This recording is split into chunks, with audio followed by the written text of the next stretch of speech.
Welcome back to SPL Saturday. Dolson and Gormizer on the desk to talk about what should be a pretty good matchup here for game number 2. But quick thoughts on how game number 1 went, Gore. I know you and Finch kind of broke it down on the desk. I think good improvements from Obey.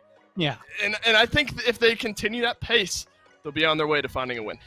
And I honestly think we're going into a game 3 if it weren't for the fact that Scream got some of those really remarkable ults early on, right? Like that's the thing that keeps E United alive in that.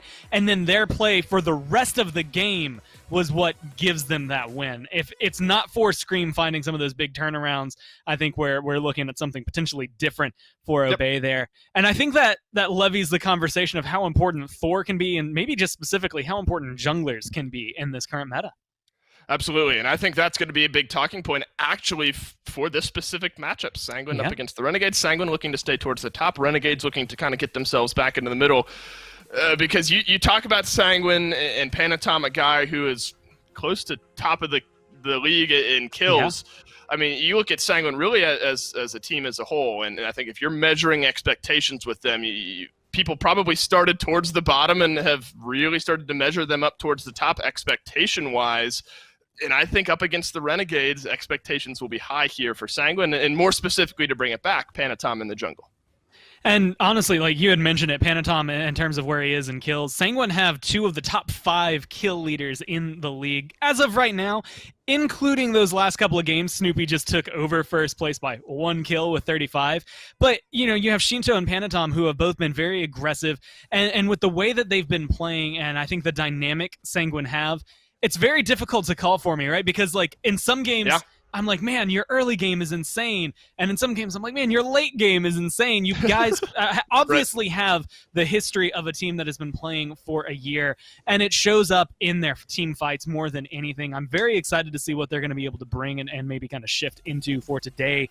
Because yesterday it was, you know, maybe the most important learning experience for them. It's one thing to win a bunch of games and continue trying to do well, but to lose one, how you bounce back from that and what you learn from it, in my mind, is more important than anything. And I like the way you kind of talk about that. It's kind of been hard to nail down Sanguine outside of the fact that the chemistry is there, and when you can get to these mid-late game team fights under a long lane or a mid lane or a jungler who's already fed, it just makes that consistent chemistry-based team fighting so much easier for Sanguine. But looking over at the Renegades here today, I think the objective maybe is clear now on what you need to do up against Sanguine after what we saw in their previous game, where if you can make Netrioid, make Ronngyu feel uncomfortable in these early games, again, it will stifle, I think, a lot of what they look to do, they being Sanguine, in the mid into the late. So I think Renegades maybe now have a clear path moving forward on what they need to do up against Sanguine here.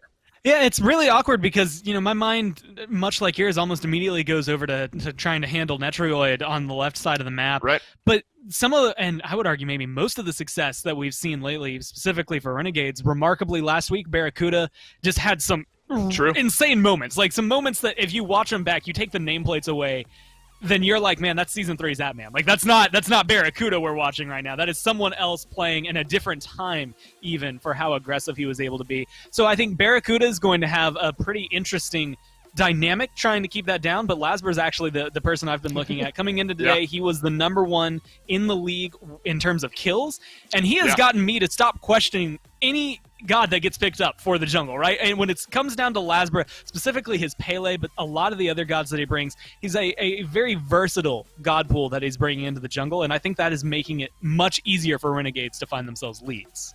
Yeah, Snoopy just upends the top of that kill chart at 35, but he's played one more game, and Lasbra Sheento are going to look to take that mantle back. We've talked a lot about Lasbra and what he needs to do here today to find a win over Sanguine, but let's hear from the man himself and see how he's feeling. All right, joined by Lasbra, the jungler for Renegades. Last, congratulations on a big win last week. How good did it finally feel to get that win last week, breaking the BaRRa curse? I know I talked to him a decent amount about it, but I want to hear it from you as well. Yeah, I mean, it felt really good. It feels even better, like, I don't know. I feel like we could have won against Space Station Gaming when we played against them. I mean, Rival, we had one good game, and then the second game, we got kind of outdrafted, not really much to do.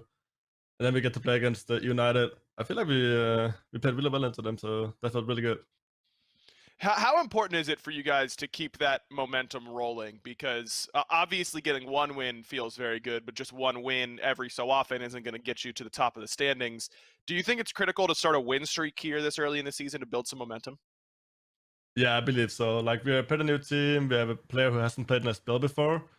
I know when I first started playing competitive in like minor league and stuff, like I started on getting like a 14 win streak or something. I don't know, it's just easier to get everything going when you win instead of having to like figure out all the mistakes and stuff. Not saying that you like, it's probably, yeah, I would say it's like really good to win. But also with BaRRA last year, he didn't get any wins on the last squad, and I know like if he gets like the momentum going and everything, I'm pretty sure he's gonna be like the top AD carry in the spell. He's been playing well. Really, everyone on your team has been playing well. For you personally, you know, you're coming into this team, you're going to have Jake in that 3v3 with you and Ven in the mid lane. What were your expectations, and how has this team exceeded them or met them or not quite met them yet? Expectations? Honestly, I think they're pretty good, because I think he's like probably one of the best mechanical players support. He has like a bit of learning with like listening and like probably like shot calling and all that, but like that just takes time to learn when you play like in a high competitive team. But yeah, definitely need to work on some stuff, but I think that goes for all the players on the team. So maybe yeah, not diving in quite as many tier 1 towers. Yeah, right? he's doing some crazy stuff. That back. Yeah, he's doing some crazy stuff, and I mean sometimes it works out, so it's not too bad. Yeah, sometimes that little dash of crazy is what you need. But you guys have a tough matchup if you want to get a winning streak going. It's Sanguine for you this week. This team has looked phenomenal so far. What have you seen from them that's made them look so good, and how do you think you match up against them? Yeah, I mean, they have some pretty good individual players. They also stick together as a team for a pretty long time, so they have the synergy going and all that. Yeah, they're a pretty good team. I actually think they're like one of the best teams in SPL, like at the top 3 at least. Wow. But we look back on some of the games and prepared towards that, pick and bans and all that ready. Just gotta go in there and do our stuff, go to our plans. I don't think we should focus too much on them, but focus on what we want to do. Fair enough, Les. Good luck, man. I think it's gonna be a great set to watch. Renegades versus Sanguine. Thanks for taking the time. Thank you. I couldn't help but chuckle a little bit there down the stretch when Aggro brings up Sanguine. Lasbra's kind of thinking on it like, yeah, wait, these guys are a good. Yeah, wait, these guys are a good team. They're like, I think that's what everyone's reaction has maybe been through the first few weeks here. Yeah. Like, you can't quite put a finger on it, but everyone's starting to realize that Sanguine are a great team here in this league. And I like the way Lasbra, I think, and the rest of Renegades are going to be approaching this. Let's play our game. Let's focus on what we want to do, and then maybe adapt depending on what Sanguine bring to us. But I think one thing they touched on in that interview is Jake, and mainly because one of the replays was him on Horus, but I think Horus might be a contested pick here in this matchup. Yeah, especially considering what we saw out of Sanguine last week when they were playing it. They like to hover towards this one, and I think what we saw out of Jake, what we've seen out of it today, I mean, it has become a pick that it feels essential. And admittedly, I always loved Horus just because when you look at it, he does kind of everything you want as a support. Plus, he has that little bit of a buff that's going to be coming in pretty soon with that Baba Yaga update, too. So you're looking at him already taking some precedence. It's only going to get a little bit better from here. I mean, prot shreds, healing, as well as a little bit of kind of set up and disengage for your team. Like, it's everything that you need. Maybe not as potent as it could be, but that's just because if you dial it up anymore, he becomes busted, and you don't want that in the game. It's so fun looking at the stats. I mean, you look at the assists record right now in the league. Ronngyu on top with 73. Awesome Jake just 3 spots behind, 10 less assists at 63. And we talk about kills in the jungle. Sheento right there for Sanguine, and Lasbra tied for second place. I mean, these are teams that specifically Renegades have only won once, but they've been doing a lot of fighting and have found a lot of kills in the games in which they've played. Now we move into picks and bans, though, and I wonder, with Horus, where that maybe gets prioritized, and B, in the jungle. I mean, I think both teams are going to want to mitigate what the other jungler is doing, because I think a lot of the success, you point out BaRRaCCuDDa has been a big point of it for Renegades, but you can't argue against a guy who, you know, through 3 games has 34 kills, or 3 sets rather, has 34 kills. So I'm wondering if Sanguine have something special, maybe a game plan prepared to go up against Lasbra. That's the interesting thing. I think both junglers in this set can change the dynamic so much. I mean, again, and this is, I'm going to harp on this just because it changed so much, but look at what Scream did on Thor in that last game. Absolutely. Right? That can be equally applied to Lasbra. That can be applied here for Sanguine. One of them either given Thor or someone else that they're very comfortable with. My mind immediately goes again to the wide god pool that Lasbra brings into the jungle. And you're talking about something completely different in terms of dynamic. BaRRa on something comfortable, the same thing with Netrioid on something comfortable. That's going to be an interesting 1v1, but the way the team fights are going to be won is going to go around that 3v3. Yep. What's your mid laner doing? Where's that support going? And that kind of brings in the questions, you know, you see a Serqet locked in and my mind starts worrying because it's just like, man, is that even jungle? Do we know? Can we guarantee it? Because of how we've seen it, either looking at last year's play, looking at some of what like Obey bring when Bobby picks up the Serqet, but it also brings in so much versatility on its own. I'm really curious to see game 1, yeah, sure, you know, 20 minutes in, how these teams are adapting to each other. I think game 2 of this set is going to be ridiculously good. Oh, hey, the talking points we bring up, jungle priority and support priority, and we've already seen that. We'll assume Serqet is going to be in the jungle there for Panitom on Sanguine, and I think safe assumption that Hunbats will be for Lasbra, one of the gods that Lasbra's found huge success from. But I think a very, I'm not going to call it perfect, but I think the right 2 picks here for Renegades to get this pick ban phase started off properly for them. Let's take away not only something good for Sanguine, but give Jake something he's comfortable on, and give Lasbra the playmaking ability that he's done so much with so far.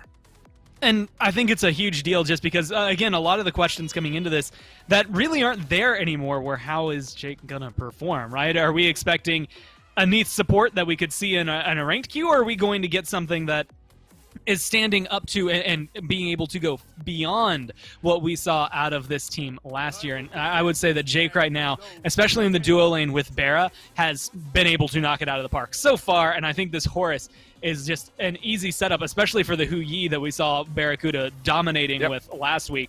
The combos that they have, the ability to stun, the boxing that Hu Yi brings into it as well. It's just a lot of control in the duo lane, which allows Lasbra, more than anyone, to ignore it. He doesn't have to come over because Jake and BaRRa should have a pretty good grip on things. That being said, Netrioid does have a fair amount of First Bloods, 2 First Bloods, but considering how many and how often that gets spread out across the team, there's a lot that goes on in that duo lane, so they'll have to be a little careful on Renegades to make sure that they don't give up too much early on. Well, at this point, I think Renegades have to assume that they're going to be going up against the Jing if she's left open. Been a favorite of Netrioid. Second wave of bans starting to come in, though. Hell, again, whether it's in the mid lane, maybe more so often than we've seen it in the solo lane, some of those extra healing output gods have been favorites here for teams to pick up, and now for Renegades to ban out Hebo. An interesting ban, though, from the Renegades. Tier locked down, and maybe that's to prevent any funny business there with Horus somehow not going to Jake, and then a Sobek, presumably, to take that out of the solo lane. Who did you vote for in this one, Gore? I don't know. When you were doing your in-game picks back and forth, do you remember? I honestly can't, and even right now, I couldn't tell you who I would want to choose. I think I want to lean and just err on the side of Renegades, but it's more because they took a good win last week. The way they looked in their win, to me, is something that I think could continue to dominate for them, as long as it wasn't, you know, and I don't want to call it a fluke, but as long as it wasn't like a slip up by the other team, right? Was it Renegades looking as good as they did? My answer to that would have to be yes. I think you get a lot of the same gods that compromised their success, or that gave them that success, composed their success. The Hu Yi specifically for BaRRa, I think, gives him a good trade against the Jing Wei. And while there's maybe matchups that can come forward, like Odin more than likely opening up a lot of aggression that might make it a little hard for the Horus Hu Yi to hold up to, I still think Renegades are playing the long con. They're looking at 25 minutes plus, and that comp is nutty 25 minutes into the game. That's true. Raijin starting to see a resurgence of play as well. Jormungandr kind of on the fringe here and there. Achilles, kind of the same idea. We've seen him in the solo lane more. Discordia, maybe where my eyes go. 4% pick rate, but 100% win rate. What are expectations for this Renegades lineup?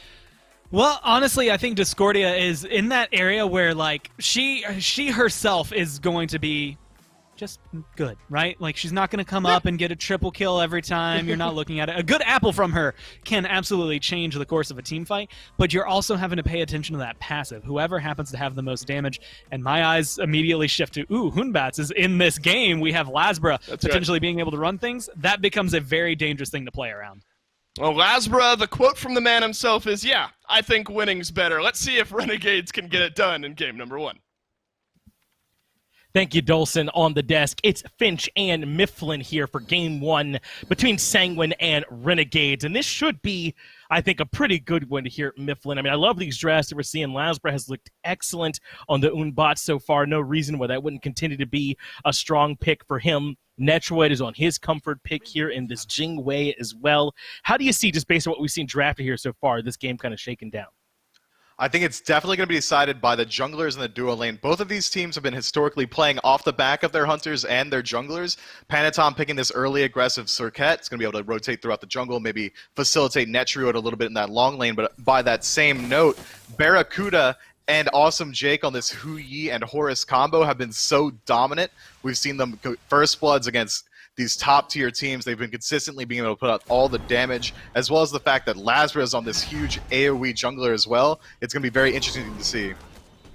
It feels a bit like Renegades are kind of in that driver's seat, though, as long as they have that Fear No Evil, as long as they have the To the Skies. Remember how Ronngyu played with this pick when he had it?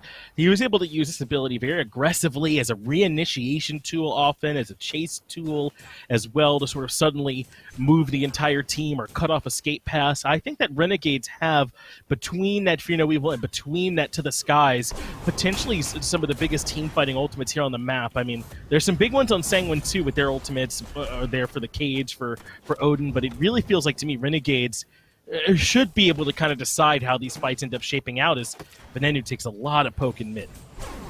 They should have the 3v3 advantage as well, but right now in the duo lane, the brawl continues. Ronngyu chasing out BaRRaCCuDDa, forces the jump.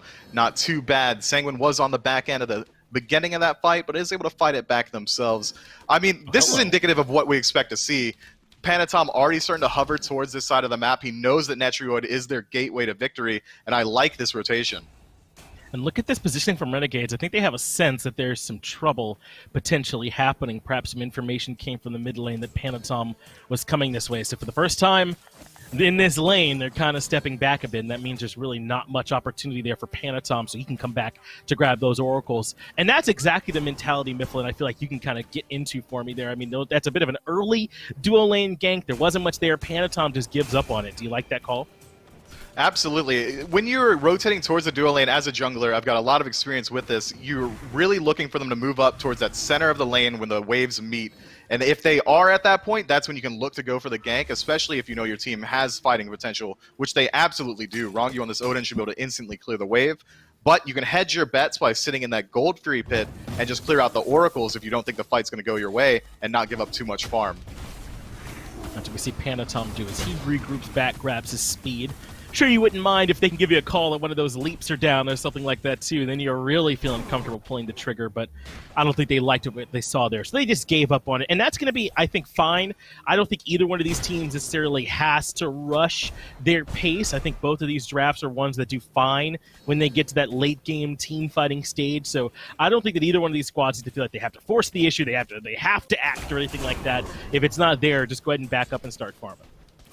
Absolutely, and they don't have to feel rushed either because both teams have very equal comps come late game. Neither one is really early game focused nor late game. These are completely standard drafts. So as long as the game maintains a sense of medium where neither team's pulling ahead, I think both are comfortable just waiting to get one of those huge decisive fights around this Gold Fury, even around the Pyromancer. They are on a bit of a timer, Sanguine, for Lasbra's level 5. The second Fear No Evil comes online. It's a fantastic gank tool. He's going to be able to blink in, get all this huge CC out. And it's going to be very difficult for Odin to escape it if he decides to go into that long lane. It could be potentially problems for Sanguine, so they'll have to make sure that they're being cognizant of where Lasbra is when he has that cooldown available. You mentioned it, the blinks are both the junglers and supports on both sides here in this game, which means they are going to both be looking to be active, and they'll both be a bit more vulnerable if they're the ones that get aggressed on him. We don't have Jarcorr is our only guardian on the map, and Yorm hardly counts in that category to me. He's basically a magical warrior over there in the solo lane. So this is going to be aggressive from them. I don't think we're going to see a lot of sitting back once they do decide to start acting. This isn't so much about, peeling for my backline. It is about getting in, being aggressive, and being the one that sets up for your team's dive. Especially when both teams go for these aggressive support picks. I mean, the second either one of them hits 5, or even beforehand, they've got so much CC, so much damage split between this Horus and this Odin that they can honestly play effectively as a secondary jungler once they start to leave this duo lane alone. And even once that happens, I think I would give the edge to BaRRaCCuDDa in the 1v1, simply because he's playing Huyi, has that huge AoE ultimate to deal damage. So both teams are going to be sitting comfortable. The 3v3 is really where we're going to see the first decisive play of the match, I believe. I think so too, and that 3v3 brings up one more thing to kind of keep in mind, right, which is this Discordia passive that Venenu will be applying on his team, whoever's leading in player damage right now. That's one more element that can help you decide where you could start moving or choosing to be aggressive, right? Play around whoever has that extra slight edge in terms of their current damage output on the side of Renegades. And right now that's on SOT. That's not too surprising that your solo laner has it. But if that's something that Ben can get back, or even Lasbra, then that could potentially set up for even more favorable 3v3 fights, because both these teams have good control tools in their fights, but Sanguine's feels slightly more pick-oriented to me than on the side there of Renegades. Well, I don't know. It's hard to say. Horus is single target, right? That's always feels pick-oriented. Both these teams are capable of killing someone if they're left on their own, though. You got to be careful. You really do. I mean, not often am I feeling confident when I stare down a Serqet in my own jungle, so that kiss of death is going to be completely decisive in these fights. It's whoever decides to engage first, I think, is going to get the edge on this first initial battle. If we can get awesome Jake rotating in, find the ultimate, or even just a knock-up, they should be able to blow up just about anyone they find contact with. If Panitom starts the fight, that's where we're going to see a lot of it. It's SOT, though, that's been made the target. He's locked down in the cage. Fatal Strike, though, has an extra rider. I don't think he was expecting it. Was Panitom that hopped on board with that last breath. SoloOrTroll ends up dropping, and Sanguine find first blood. We were wondering where this action was going to happen, but I don't think any of us considered solo lane, and that's a great call from Sanguine. I don't think SoloOrTroll was expecting it either. I mean, I certainly wouldn't be, especially considering Goldfree is available, and there's a huge stack from Renegades on that side. Maybe if they were a little bit more cognizant of it early, they're going to try and aggress towards that Goldfree. Getting your solo laner ganked, not the biggest deal in the world. You can easily recover, especially considering Jormungandr isn't the most aggressive god. Even with a slight lead, the most he can really leverage is proxying between towers or rotating out to try and put some pressure towards that mid lane. I don't think SOT is really worried about getting soloed at any point.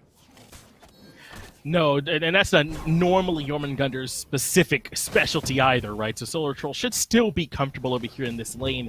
It is one more thing you have to consider, though, where SOT is going into he went to the Runic Shield first item, didn't quite have the boots online, so that means when a Serqet and an Odin suddenly show up in your lane, you really don't have much at all that's preventing their damage. I mean, you're probably going to die to a 3-man gank there, no matter how it ends up shaping up in terms of itemization, but every bit ends up helping for Sanguine. They get the kill cleanly, and they're able to start moving on around the map. Only about a 2,000 gold lead just about for Sanguine. They're playing the map incredibly well, finding all these neutral objectives. 1 kill 7 minutes in. I mean, that means that they're clearing their buffs very efficiently. They're getting these mid-harpies on cooldown. They're finding the oracles as well.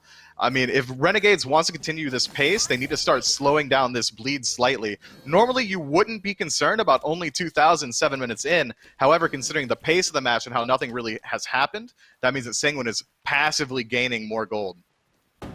And it's impressive, I'd say, because I think that this was part of Sanguine's weakness. I thought they were really good scrappers in the early game, like they would win their skirmishes. But remember their space station set, they were ahead like multiple kills, but behind in terms of farm. I think that this is a marked improvement for Sanguine. I would say that not only are they still having their aggressive early game here, but also that they're just using the map a bit more efficiently. And I think that's what's scary about Sanguine, is that their late game is really strong, their team fight stage is strong, but they've got a lot of areas to improve, and it looks like they're already doing it. Yeah, a lot of feedback from Sanguine has said that you guys are the best scrappers, the best 5v5. I think the takeaway from yesterday is we said if there was an arena league, Sanguine would go undefeated. Maybe that didn't sit quite Untouched. right with them, so they're going to just continually farming out. Ronngyu finds the big cage. And has locked down one member, but the Horus ultimate gets everybody out. Fear no evil from Lasbra is that last bit of insurance to ensure there is no further aggression from Sanguine there in that middle lane. But they got the beads out from Venenu. I got to think in a lot of cases that's enough for them. They'll be back, I think, to collect later on when he doesn't have that extra safety measure. And they absolutely should. I mean, Serqet's going to be very easily picking out this Discordia with the beads down. There's a lot that he has to be worried about. Renegades are playing a lot slower than we're used to seeing. Usually we'll see Lasbra look for some early aggression, or BaRRaCCuDDa is recently playing some of the most aggressive Hunter play we've seen in the league. This seems like a very subdued start for Renegades, not something I'm used to seeing from them this year.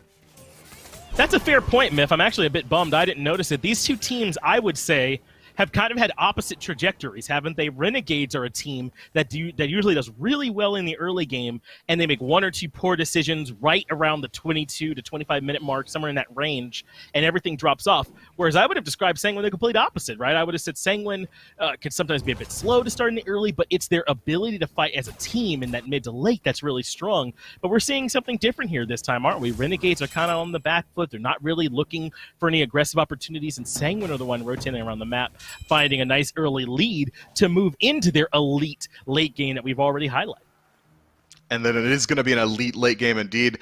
Sheento now 2 levels up over Discordia and mid. If they decide, Sanguine that is, to move in towards the gold period, they could easily leverage that lead. That's a ton of damage, and they could just force the fight around the gold if they choose to. They have this fantastic pick comp. If Serqet sits around a corner, no one's really going to be able to deal with that. If anyone steps too far out of line, Ronngyu could jump in with a cage. They have a lot that they could use to force out this early, but it seems like they are comfortable just sitting and farming up and waiting for any sort of opportunity to come their way.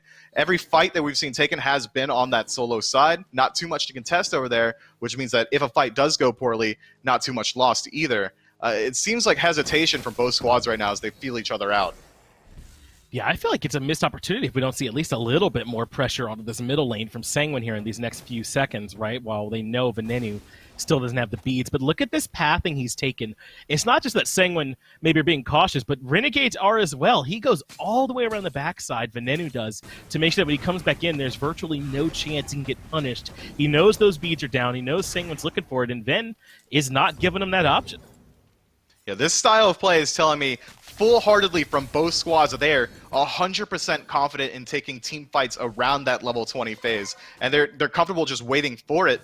Normally, I would like to see them leverage the lead, but if both teams, as we have seen, are so comfortable waiting for that mark, there's no reason to force it out. Just wait until you can get a clean objective, find some clean picks, and then move in towards some more permanent objectives. Maybe pressure out a mid tower, or even try and swing your pressure over to this long lane. But as for right now, I mean, this is a distinctly European playstyle that we're seeing of just waiting it out, trying to get your gold online, get some items, and then maybe if you feel like it, attack an enemy. It's old school, right? Like, we used to see Energy do this a lot back in the day, right? Where they would just they would flip a switch, it felt like, around 18 minutes into the game or something, where they decided, that's enough, we're ready to win now, and they would suddenly start winning. I mean, perhaps it is a call back to that old play style where things could be a bit slower throughout the start of the early game. But I don't think there's anything wrong with it. Not only have they picked for really strong team fights in the late game, no one has picked a particularly early game focused god. I mean, you always think that way when you think of these warrior supports and how their early game feels really strong. But these are two who I think their relevancy moves into the mid to late stages perfectly fine. I don't think that anyone is misplaying, so to speak, that they drafted early and aren't playing to it. I think this is fine. It absolutely is fine. I mean, I imagine we might see some more aggression once these supports hit level 12, then get that secondary relic online to facilitate some more elongated fights around these objectives. But as of right now, I mean, both teams have not aggressed whatsoever short of that one engagement in the short lane. I mean, maybe if Sanguine goes for something like that again, Renegades could immediately move in towards the gold fury. Renegades have done a very good job so far of maintaining this 2,000 gold deficit. They haven't bled out any further. They started to clear their buffs a little bit more quickly, as well as getting their neutral objectives equally as well. Sanguine, I'm sure, feel just fine sitting at this gold deficit. I mean, being in the lead never feels bad. Not at all. And I'm starting to wonder how these fights are going to be breaking down as well, Mifflin. Like, who's going to be the initiators here for these squads? For Sanguine, I feel like it's a bit more clear-cut, right? Like, you want Ronngyu to get in there first with the cage and lock people down. But what about on the side of Renegades? You can start off with the Fear No Evil, but that tool so often, to me, feels so much better when it can be used on someone you know doesn't have Deej, or you know doesn't have their leap or something like that available, and it can be sort of your secondary wave. So who's in there first for Renegades? Is it SOT? Is it Awesome Jake? Who are you sending in first? It depends on where the fight really erupts. If the fight happens in the jungle, I imagine we see Lasbra blink in and engage with Fear No Evil. But if it's going to start off in a lane, it's very easy for Jake to move up, find the stun into a knockup, and immediately blast someone out of the water. So it really depends on when and where they decide to take these fights. Yeah, I got to think if I'm Renegades, you'd love to be able to, because there's not a lot of extra pressure, to be able to kind of hold that Fear No Evil and really wait for that perfect ultimate and not feel like you have to maybe take a subpar one, as they've got a 3-man grouping here in mid, but not considering trying to start anything around this Gold Fury here just yet, even though Lasbra will take a bit of a step forward. But this is still more about having vision, more about trying to control this neutral farm on the map than really look to try and get anything started just yet.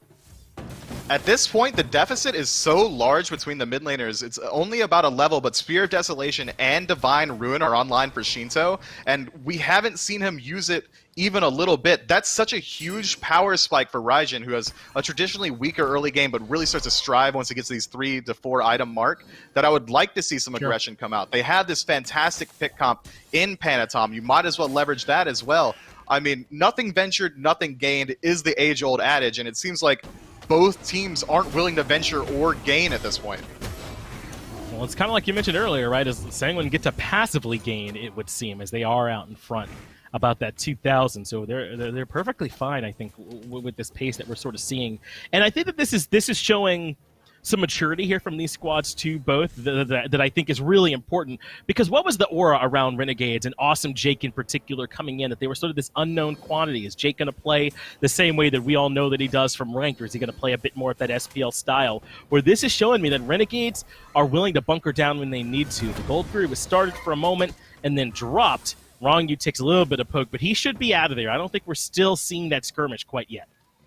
I like the cheeky play trying to sneak away the Gold Free, but now Renegades have the defensive positioning around it, and Frenzy's popped.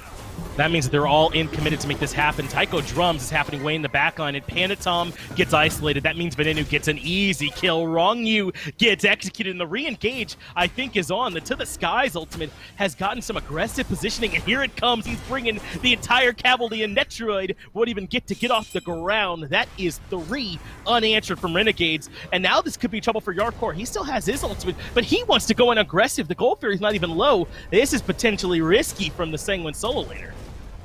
When him using his ultimate there, the Jarcorr, it means that he can no longer contest this Gold Fury safely. He almost has to give it up. If he moves it at all, he has no escape tools, and they're 5 strong on the side of Renegades. That seemed like a bit of frustration on the first fight there.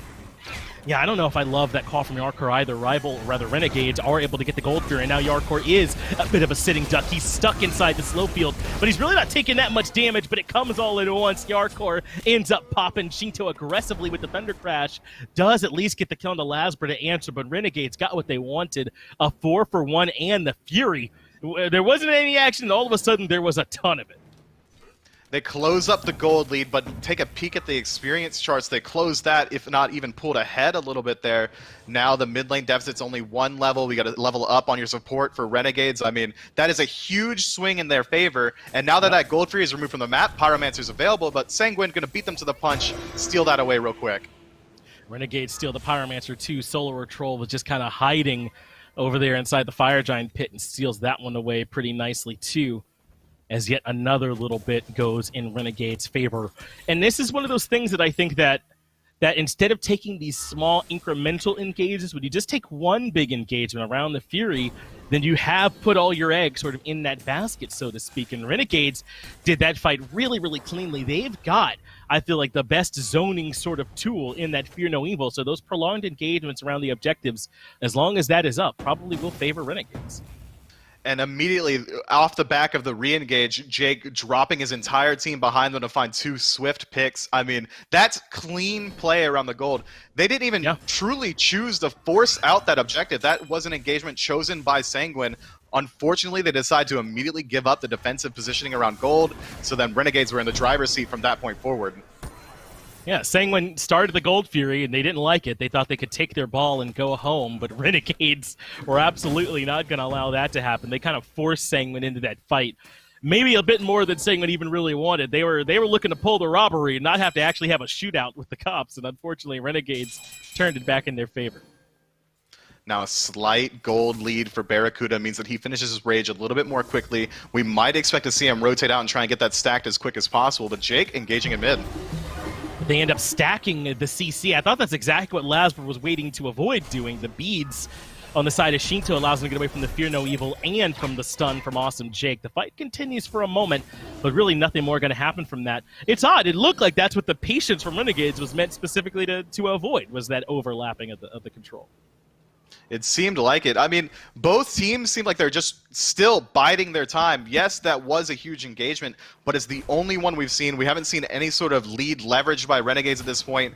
They left BaRRaCCuDDa alone in this lane so that he could continue to farm up, potentially even look for the solo kill against Netrioid. I would like to see Renegades just choose a side of the map and start applying as much pressure as possible and leverage this lead. At this point, their team fight should be vastly superior. Venenu is going to be scaling a little bit better at this point. Lasbra's huge AoE ultimate is going to be able to control the team fight fantastically. SOT is so tanky and does just enough damage that he can't be ignored in the backline. Whereas on the other end, if the initial engagement from Sanguine doesn't go well, if Panitom doesn't immediately find his full combo on a priority target, if Netrioid doesn't get behind the team fight just right, that's really going to fall apart for them. So I think Renegades has a little bit more to play with, a little bit more time, a little bit more leeway in their engagement. And Renegades have hit, some nice power spikes here. So if you want them to apply some pressure, this certainly is a good moment. The Erendite just got finished for Lasbra. That's an expensive item where the tier 2 is not great. So getting that finished always feels really good. The Rage finished for BaRRa. And he's looking to get aggressive, but Netrioid avoids that by using the Airstrike, the Armored Cloak. Not quite the same as having that finished off there for SoloOrTroll, but I think that it is a decent tier 2 to kind of chill at for a little while. This is not a bad time for Renegades to start looking for some action at all. Forcing out that Jing ult for absolutely free means that Lasbra can circle back, try and force out the beads, or even force out a kill very easily. I'd like to see some continued aggression. There is more aggression, but it's on to Awesome Jake in middle lane. He's been locked down. That forces Venenu to respond by dropping his own ultimate. Hits Jarcorr. Not tremendously impactful. They are really the biggest headlines that Awesome Jake has to head back to base and heal for a bit. But there's not a lot that's up on the map. We're still 30 seconds from this next Fury from spawning back up. The Pyromancer's not there. With those 2 main neutral objectives down on the map, I doubt either one of these teams want to too heavily commit to a fight right now. I mean, that's fair analysis. From what we've seen, that's all we can know about these guys, is that they are just going to continue to farm up. 6 kills, 22 minutes into the game. The gold deficit is non-existent, not even worth talking about, at about 900 in favor of Renegades. I mean, the XP is about even as well. If they could have loaded into this game at this point and been completely even. That's what it looks like to me.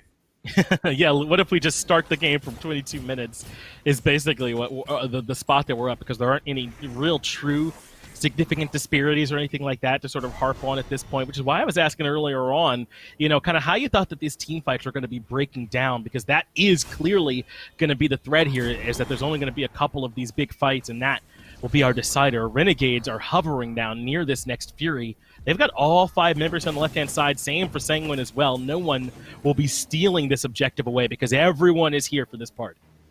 Looks like Renegades are trying to catch lightning in a bottle twice around this gold free fight. They know that they do have the superior team fight at this point, simply off the back of Lasbra with Fear No Evil. Simply off the back that Jake can chase out anything that immediately goes their way. If Sanguine have to back up even a step, Jake can go to the skies and bring his entire team with him.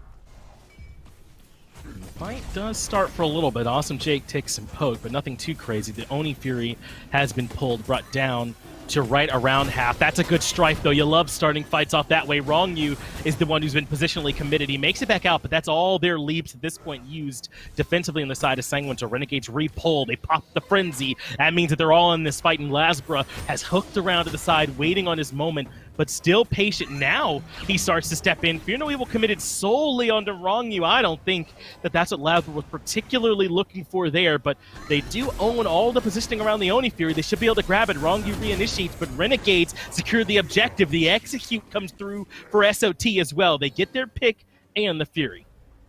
That's the second time that Sanguine has completely given up presence around the Fury, allow Renegades to pull it, start fighting their way in, and then Sanguine, almost like clockwork, once that gold free is at 10%, they start to move up themselves and get picked instead of like actually defending the Fury when it's available. It seems like they just don't quite understand the burn potential. Maybe it's a lack of vision or communication from the frontliners on Sanguine, but they need to start getting involved in these fights a little bit more quickly.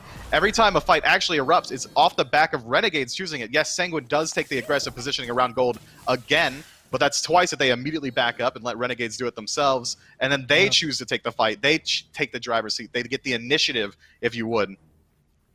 Now that's to the skies down for Awesome Jake in mid. It's the Pyromancer down for Renegades as well. And they're going to start talking about this Fire Giant. So we have these big plateaus, then sudden valleys, it feels like, as the action has suddenly kicked off. Fire Giants at half HP. Fear No Evil doesn't find much. That's 2 in a row that I don't know if I'm particularly ecstatic about on the side of Renegades. And they have to drop the Fire Giant off the back of that. Panitom did use beads and blink, though, so he's a lot more vulnerable the next time around. But look at Sanguine. They're pulling this Fire Giant. It's down to half. They would certainly like to party and force the Renegades in, but now they're the ones that are going to drop it. They don't feel comfortable keeping this party going here either, and so Sanguine end up dropping it. Panitom, without his ultimate and blink, has lost just about all of his kill potential, especially considering how tightly woven Renegade's positioning is. They're always grouped up as 5 once these engagements start. I would have liked to see them maybe put their back into it, dig their heels in, Sanguine that is, considering the fact that Renegades didn't have Lasbra's ultimate, Venenu's ultimate's down. They know that Horus' ultimate is down as well. There's a lot over there that they could have used to their advantage, but showing the level of discipline to just back off a Fire Giant, knowing that Renegades couldn't move in themselves, means that they're not going to lose out on too much. They'll just return to a state of farming. It's been a bit odd, right? I mean, if you're going to wait and wait and wait before you finally pull the trigger, then it feels like it's got to be a shot that you know you're going to hit. But what we've seen is that they've been waiting and waiting to pull the trigger and then just settling for mediocre shots. I don't know if it's because both teams are playing so passively that the other side's never going to be getting a perfect fight or anything like that, or if it's just a case of maybe these teams getting a bit antsy and feeling like they've got to try and go at some point and then settling for less than ideal. I've played plenty of slow matches in my day, and it's just around that 30-minute mark where not too much has happened that's when it really starts to weigh on your mind. You really start thinking, man, this isn't going my way. If I'm on the side of Sanguine, like, you think, well, nothing's really gone my way. I have to make a heroic play because nothing is changing in my favor. Or even Renegades, like, they have a slight lead, but it's not really amounted to much, so maybe someone over there gets a little bit aggressive as well. The mental fortitude is starting to come into play now. It's whether or not these guys can maintain the level of discipline that we've seen for the last 26 minutes. It's not easy as an athlete to focus for that long. It's tough, man. It is. You're basically just strung out that whole time, right? Hyper focused, and at no point has the shoe sort of dropped. I think it is worth mentioning, though. It looks like these crit builds for these hunters are going to be going largely unchecked. I don't see any thorns or spectrals at this point, so these hunters should be swinging with rage and wind demon and all the like are available for both of them. The one in trouble first, though, is Ronngyu. He leaps away on the Odin, is able to reposition, but there's aggression to Awesome Jake as well. Ultimate lands on the Panitom. That's well placed for Venenu. Fear No Evil dissects the fight as well. Finally, the cage ends up dropping for Ronngyu, and that does prevent the chase. Actually locks in SoloOrTroll, and Netrioid picks him off. It's further aggressive from Awesome Jake to try and stop Sheento, but Awesome Jake has just become the target. Jarcorr dies in the back, but Awesome Jake has no one to run to. There is no friendly target. He ends up getting blown up. It's a 2-for-1 in favor of Sanguine. That was the first time this game that I feel like Sanguine was fully on board as a group of 5 people that this is the time to attack. We want to dig our heels in and fight, and it goes their way wholeheartedly, only trading out Jarcorr for 2. They found the priority targets in SOT and Jake. A lot got to be used there. Shutting down Jake early in the fight means that they don't have that re-engagement tool. He never even got a chance to use his ultimate. I like this play, but off the back end of it, they don't get anything. Gold Fury's already dead, no towers were pressured out, and it's just going to return back to this neutral state again.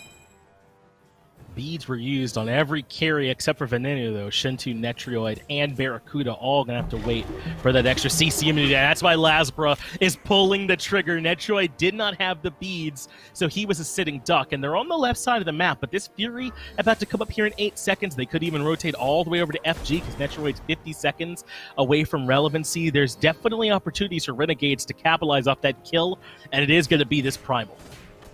That's the difference. You take a fight when you know there's an objective you can get. You get a free gold free off the back end of it, which is only going to make your next fight easier once you back and spend up all that gold. They could even leverage this towards a mid tower now. I mean, Netrioid is dead for a full 30 seconds, and it looks like that's what Renegades are going to do. That's going to open up the map a lot, completely remove that bastion of safety for Sanguine.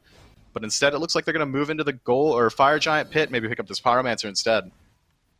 That is going to be the call. They're positioning like they want to start up this Fire Giant. At the very least, like they want to force Sanguine in. Ronngyu is topside. Lasbra has the information, but the burn onto the Fire Giant continues. It's slow. Renegade's not all in committing. They'd love to instead isolate Ronngyu, but Ronngyu able to reposition with the leap, and Renegades have dropped the Fire Giant. These bounces from BaRRaCCuDDa are absolutely insane. Consistently finding the third one to just get the stun. Not a lot's happening off of it, but just that raw mechanical skill is something that is very nice to see. Now, Renegade's backed up a little bit too far. The Pyromancer is going to get picked up by Sanguine. And the fight continues here around the Fire Giant. Ronngyu blinks in aggressively, drops down the cage. Doesn't find a whole lot. That wall cracks it in a minute, and everyone's back out. But that is SOT's blink down as well as Rongyu's. Look, they both initiated kind of at the same time and didn't find a whole lot on the backside. BaRRa will have his beads back shortly as well, so Renegades can certainly feel comfortable in this next engage. There's really not a lot down on either side except for that ultimate for Ronngyu. 30 minutes into the game, the gold deficit still remains at 3K. At one point, Sanguine was up 3K. Now Renegades are, and it's maintained at that point. 30 minutes in, it means a lot less than it did 10, 15 minutes ago. This 3K is nearly negligible as both teams are starting to finish up, starting hitting level 20, starting to finish out their builds as well. This first Fire Giant fight is where we're going to really see the map open up. Whoever gets this Fire Giant has plenty of towers left on the map to clear out and get some additional gold and get those elixirs online a little bit earlier. And there's two different kind, Mifflin, of Fear No Evil ultimates, right, to talk about. There's like the pick ultimate on someone you know can't get out of it, you just want the kill. And there's the big team fight ultimate where you're looking to hit 3 members plus. Which one do you think Lasbra should be looking for a bit more? Would you rather just get someone on Sanguine out of the equation, or would you rather have that big displacement in the team fight? It depends on how this fight around the Fire Giant goes. If it looks like the team fight's going to erupt, or whether or not both teams are just going to dance around it, Lasbra could try and pick out the enemy jungler Panitom with his ultimate and find that 1-for-1 trade as easily as just about anything else. Or if a fight is forced out by Renegades, you're going to need him there. It was good work from Awesome Jake to get back. He takes a ton of poke for it, well over half his HP, but he is able to make it out safely without really committing any resources, and does have a little bit of healing at his disposal to get back to the point where he could fight back in. And Sanguine don't seem to be in a rush to pull the trigger here either, so it's not as if Renegades really have to worry. They have plenty of time for Awesome Jake to kind of get cozy, heal up. He's going to full-on back to base and then rejoin this fight as Panitom gets the Magai's cloak from Lasbra there in mid. I imagine at this point, nerves are starting to settle in for these players. You've already committed 31 minutes to an incredibly slow match. You kind of feel like you have to win it at this point, or it's all that effort, all this level of focus and discipline that both teams have been displaying. If you lose, that's a huge sunk cost. Maybe that mentality starts to set in on these guys, and they try and make some more aggressive plays, or even buckle in further and just play as passively as possible. It looks like neither team is willing to make a mistake ever. Well, the mark lands. Ronngyu still manages to avoid. I have to think that if I'm Renegades, you really want to get Sheento out of this fight on this Raijin, right? He's so much of that poke potential for the team that makes it so hard to do this dance. He's a lot of the burst potential as well. He's able to do both quite well, is Raijin. But that's the thing, is how do you get past Jarcorr? How do you get past Ronngyu to get back there to Sheento? They have not been able to create that space yet, as it's Ronngyu that wants to be the one that's aggressing. Cage is in 2 members. The walls fall down, though. And all that happens is SOT takes some poke, but Lasbra's in trouble. Panitom gonna dive the tower to keep up the chase, but Lasbra survives it all, keeps the Magai's cloak intact, and now Sanguine pull FG. Forcing Lasbra back to base does give them a good opportunity here, but it looks like the fight is still on. Renegades not willing to give it up. But this could be nice. They finally start this off with a big knockup. Sheento is there with the Taiko drums to bring Awesome Jake down low as well. But this is a good use of the Suns from BaRRaCCuDDa. That basically cuts off all the chase potential. It's saying they have to come back towards the FG and start it up, but Renegades still have low health bars, Myth. It'll be tough for them to contest.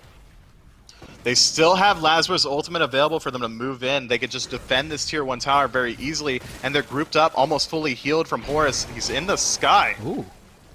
Yeah, perhaps Awesome Jake considering a dive. He'll have SoloOrTroll with this, so the front line heading to the back line, and maybe they're looking for Sheento. Ronngyu gets in the way, though, to look for the block. Sheento outputting plenty of damage, though, to keep himself alive. Jarcorr even comes in for the peel by using the World Serpent ult, and I like the idea from Renegades. They tried to brute force their way to the back line, but there was just too much protection.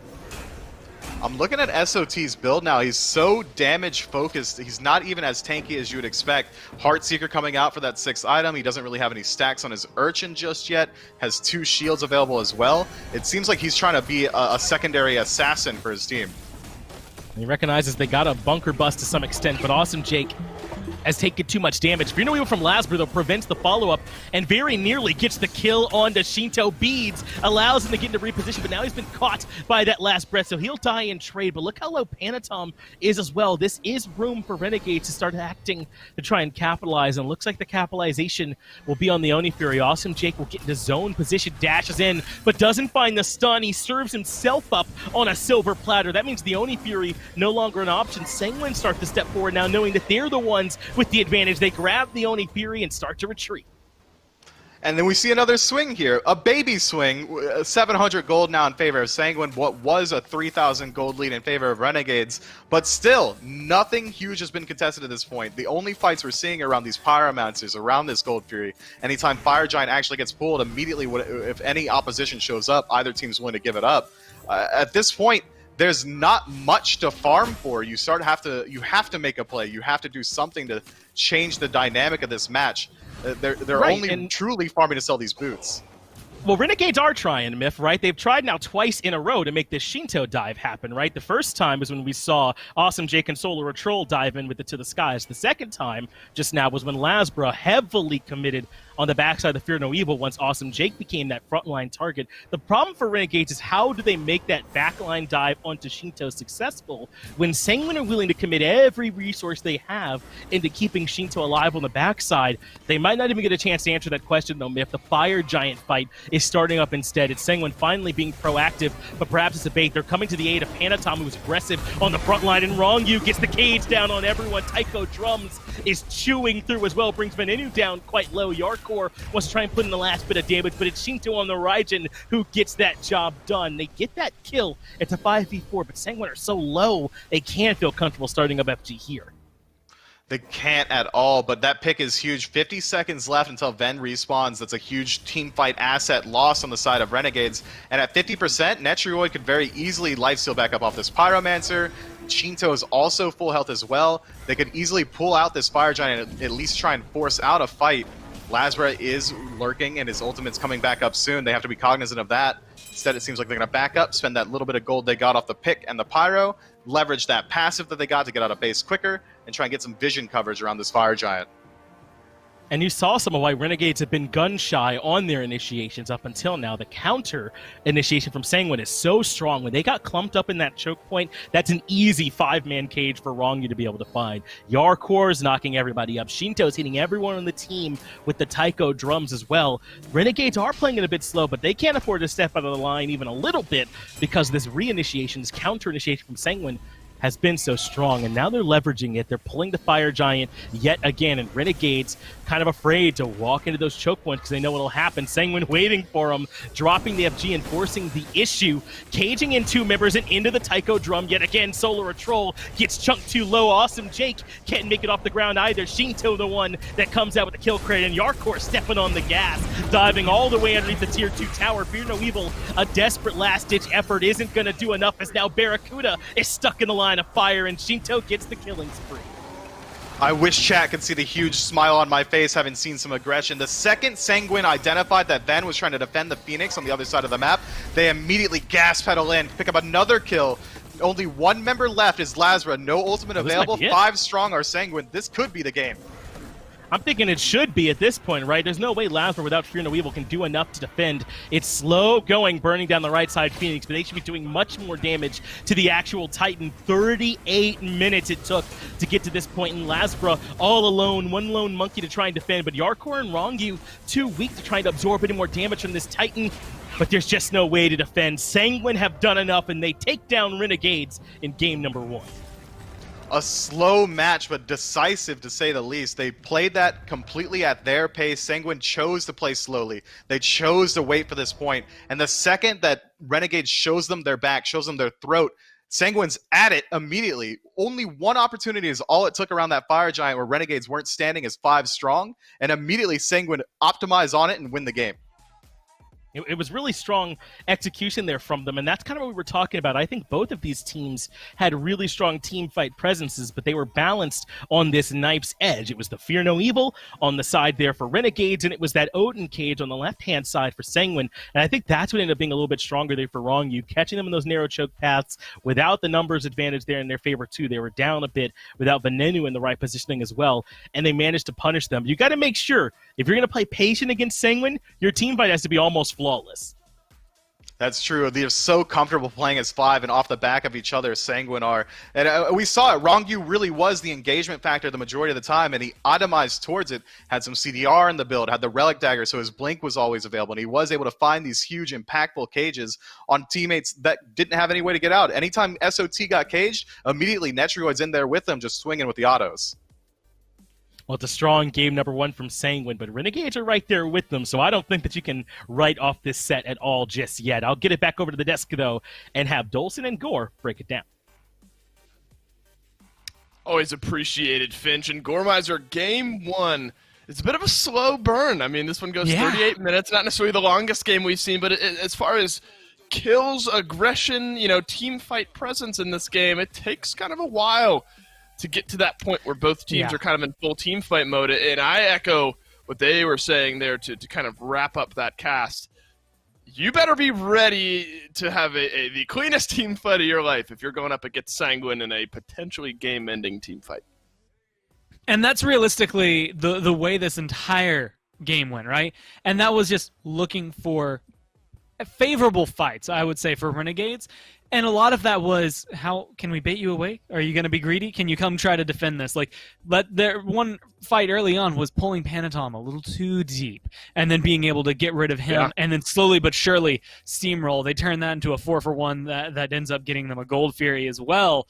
There's a time they go and they steal away the Pyro. They just slowly but surely tick away and chip at the small lead that Sanguine was able to cultivate as they went forward. And it was almost excruciating for Sanguine. You could tell Sanguine wanted to fight. They wanted to go in. The problem is that not all of them wanted to go in at the same time, and so Renegades kept pulling them into engagements where they didn't have control, and then they finally got one fight they needed, and that's realistically all they needed. One fight, they are able to take it, a 2-for-1 trade. It doesn't really lead to anything afterward. There's no objectives available for Sanguine to pick up anywhere on the map, but it gives them just that small confidence boost, I think, that you need in that position to say, you know what, yes, we can still win these fights. We just have to take it on our terms, not theirs. And that's where Renegades, my issue came down from them. They spent so much time trying to isolate Sheento, trying to isolate Panitom or Netrioid, try to get to the back line, that they weren't able to lock him down, and Sanguine started expecting it. Whereas Sanguine, especially at the end there, they just melted SoloOrTroll and Jake, and then they were like, cool, we win the game now. In much the same as what we've seen really in the individual player stats is now Sheento after that game has supplanted both Lasbra and Snoopy as the killingest player here in this league at 39. Lasbra still just behind him at 37. But this Raijin, I mean, obviously Sheento specifically here in this game, but Raijin as a whole has started to become such an important pick. And you look at what we saw from Wolfie in our first set of the day, despite losing, it was Raijin that kind of extended out these games and kept, well, then Obey, but now Sanguine at a lot of these fights. Yeah, I think my eyes will be on Raijin, especially versus Discordia in that one. In my eyes, at least Discordia's passive makes me want to fight a little bit more often because I'm getting a damage boost, and that didn't seem to be the case for Renegades. They played it and slow-rolled it as best they could.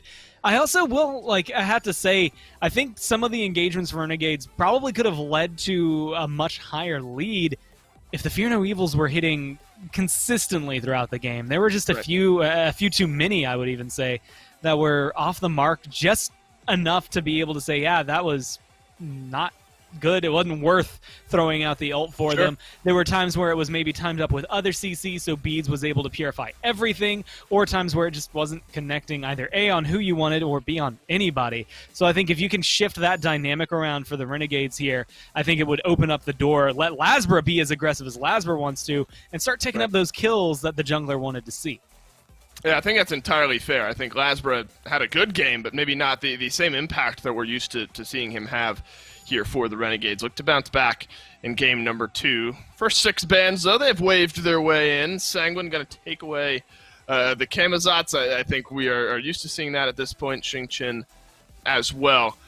Persephone, Yamoja, Merlin, nothing to be surprised at there. So by all metric score, we're pretty standard, and Sanguine actually liked what they saw out of the Serqet enough to run it back for the first overall pick. And, I mean, it did what it needed to. Again, a couple of times where Panitom maybe goes a little too deep, but Serqet is highly mobile. So even if she does end up biting off more than she can chew, most of the time she can get back out. And in the rare instances that she doesn't, then yeah, maybe he'll be taking up another death on his name. But for the most part, it worked out really well. I also think it helps handle just certain aspects of what Renegades were pulling that, in my mind, were a big aspect specifically of Horus. There's a lot of healing, something that we've kind of seen a little bit of yesterday. Serqet gives you that anti-heal almost immediately, so you do have that to play around with here for Sanguine. It maybe wards off some of those more Healy-oriented gods. Look at these next 2 picks from the Renegades. Kind of a show me something else in Netrioid as they're going to take the Jing way, lock down the Odin for themselves as well. I like the mindset. I think Jingwei, not only as a god, is so impactful and tends to be pretty important, but Netrioid has proven that you either need to have an answer to it or you need to take it away from him. And so, Renegades, rather, they're going to do the latter, take away the Jingwei, but that's going to open up the Horus, of course, for Sanguine. So we've seen Horus Jingwei as that kind of standard duo in that long lane for Sanguine. We're going to have to get a bit of a different look here, but they're going to run back the Raijin as well. I think both teams probably happy with what they've gotten throughout their first few picks. I would argue Sanguine, though, maybe feeling much happier in my mind, just because off the tier list, they're knocking off a few that are really solid. The Jingwei, I think Bear is going to look good on it, but it also does feel very much like a let's just take this away kind of pick. And Odin's falling in that case in my mind right now as well, just because of how good a lot of the stuns and cages were in that last game. Those controlled a lot of the flow of the fight. And for Renegades, that was the difference between, oh, we're winning this and zone out Sanguine, and oh, never mind, Sanguine have now locked us in here with them, maybe cutting off a fight and allowing them to re-engage. But the Agni, as you kind of pointed out with your noise, is interesting. I love Agni. I think he's going to bring, again, everything he brings to the table is solid. He's got decent damage. He's got good CC. The question that always comes down specifically in mages, because of how many there is, are you doing something someone else can do better, or are you going to bring anything special? I'm curious if they're going to have something that, in my mind, sparks up a conversation that is, this works perfect with Agni, or maybe Vin's just feeling the Agni right now. Yeah, maybe he's feeling good about it. I'm excited to see what Venenu can do. Plenty of damage, some lockdown as well, good escape. I mean, when you look at what you want a mage to have, I mean, I guess technically Agni has it. So Venenu, sort of a show us game here. For the first time we've seen Agni in the SPL, and I like the way Renegades have gone with their final 2 bans here, realizing Netrioid still need to lock in a hunter for himself, take away the Hu Yi, and then the solo laner still missing for Sanguine likely, so take away the Jormungandr. Tier still a heavy ban here for Sanguine, maybe realizing that awesome Jake on the tier is just not something that Sanguine want to deal with, but Susano Gore, that's a jungler we've started to see a lot more play out of. And I think he has a lot of potential here. I'm interested to see what he's going to be able to do. Susano, in my mind, is going to be able to keep up with the Serqet and also kind of take away some of her mobility, very similar to Raijin, right? Their escapes aren't as safe because he can continue chasing them down. Or in the best case scenario, he just watches you run away and pulls you right back into the fight. So there's a lot of opportunities for him to take away the safety that is in Sanguine. I also think there might be something to be said that the minute a Horus ult is dropped anywhere near Susano, he can start charging up his ult and hope to get a pretty big knock-up on the team. And that'd just be an interesting little bit of counterplay that could exist here for the matchup. Guan Yu for the first time as well in the SPL Renegades, tossing out some first picks. Do you like the Guan Yu? If it comes down to it, the same thing I can highlight about Guan Yu is something I can highlight about Horus. It's going to be healing that both teams have, although Guan Yu's maybe going to be a little bit easier to apply, and the protection shred, which cannot be underestimated. Look at the solo laner opening up the door for the damage dealers. Renegades looking to try something new here in Game 2 and push us on into a game number 3. Thanks, Dawson. We are indeed moving into game number 2 where Sanguine hold the lead. We're going to see some picks that we don't get to see a ton of here, Mifflin. Some picks I think actually are plenty strong. Agni, often thought of as kind of that pillar of stability, right at A tier. And Guan Yu on the opposite side. But this is trouble for Ronngyu, the other Yu in this game, as he has been caught out early. But it looks like Renegades are done with the chase. They didn't land the initial stun. You saw the back start to come out. And Ronngyu makes it out of their A-OK. You get the blink trade from the supports there. I like this draft from Renegades. Ven picking this Agni means that he's going to have that hail of fire up 3 times every fight, and if they want to play it as slow as they did last time, Renegades are going to have this long-range poke tool out of the Agni that's going to be able to maybe lean these fights in their favor as they dance around the gold tree as they did. And a fantastic initiation to a long-range stun as well. Yeah. SoloOrTroll is going to have a very easy time diving into the back line with this Guan Yu.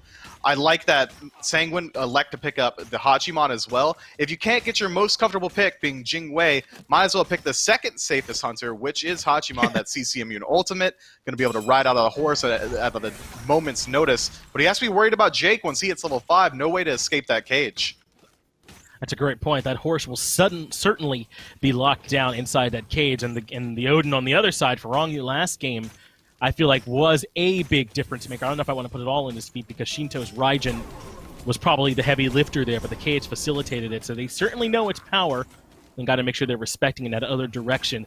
But we talked about the Agni a bit. I think it's a good time to talk a bit about what Guan Yu could do for the team, too. He has a really difficult-to-peel ultimate. I mean, if he just sits on the Sheento, sure, he can try and Thunder Crash away, but the horse is still up. He can follow it and probably get the stun if he's patient on that timing. The heal sustain is great for keeping the squad topped up as well, too.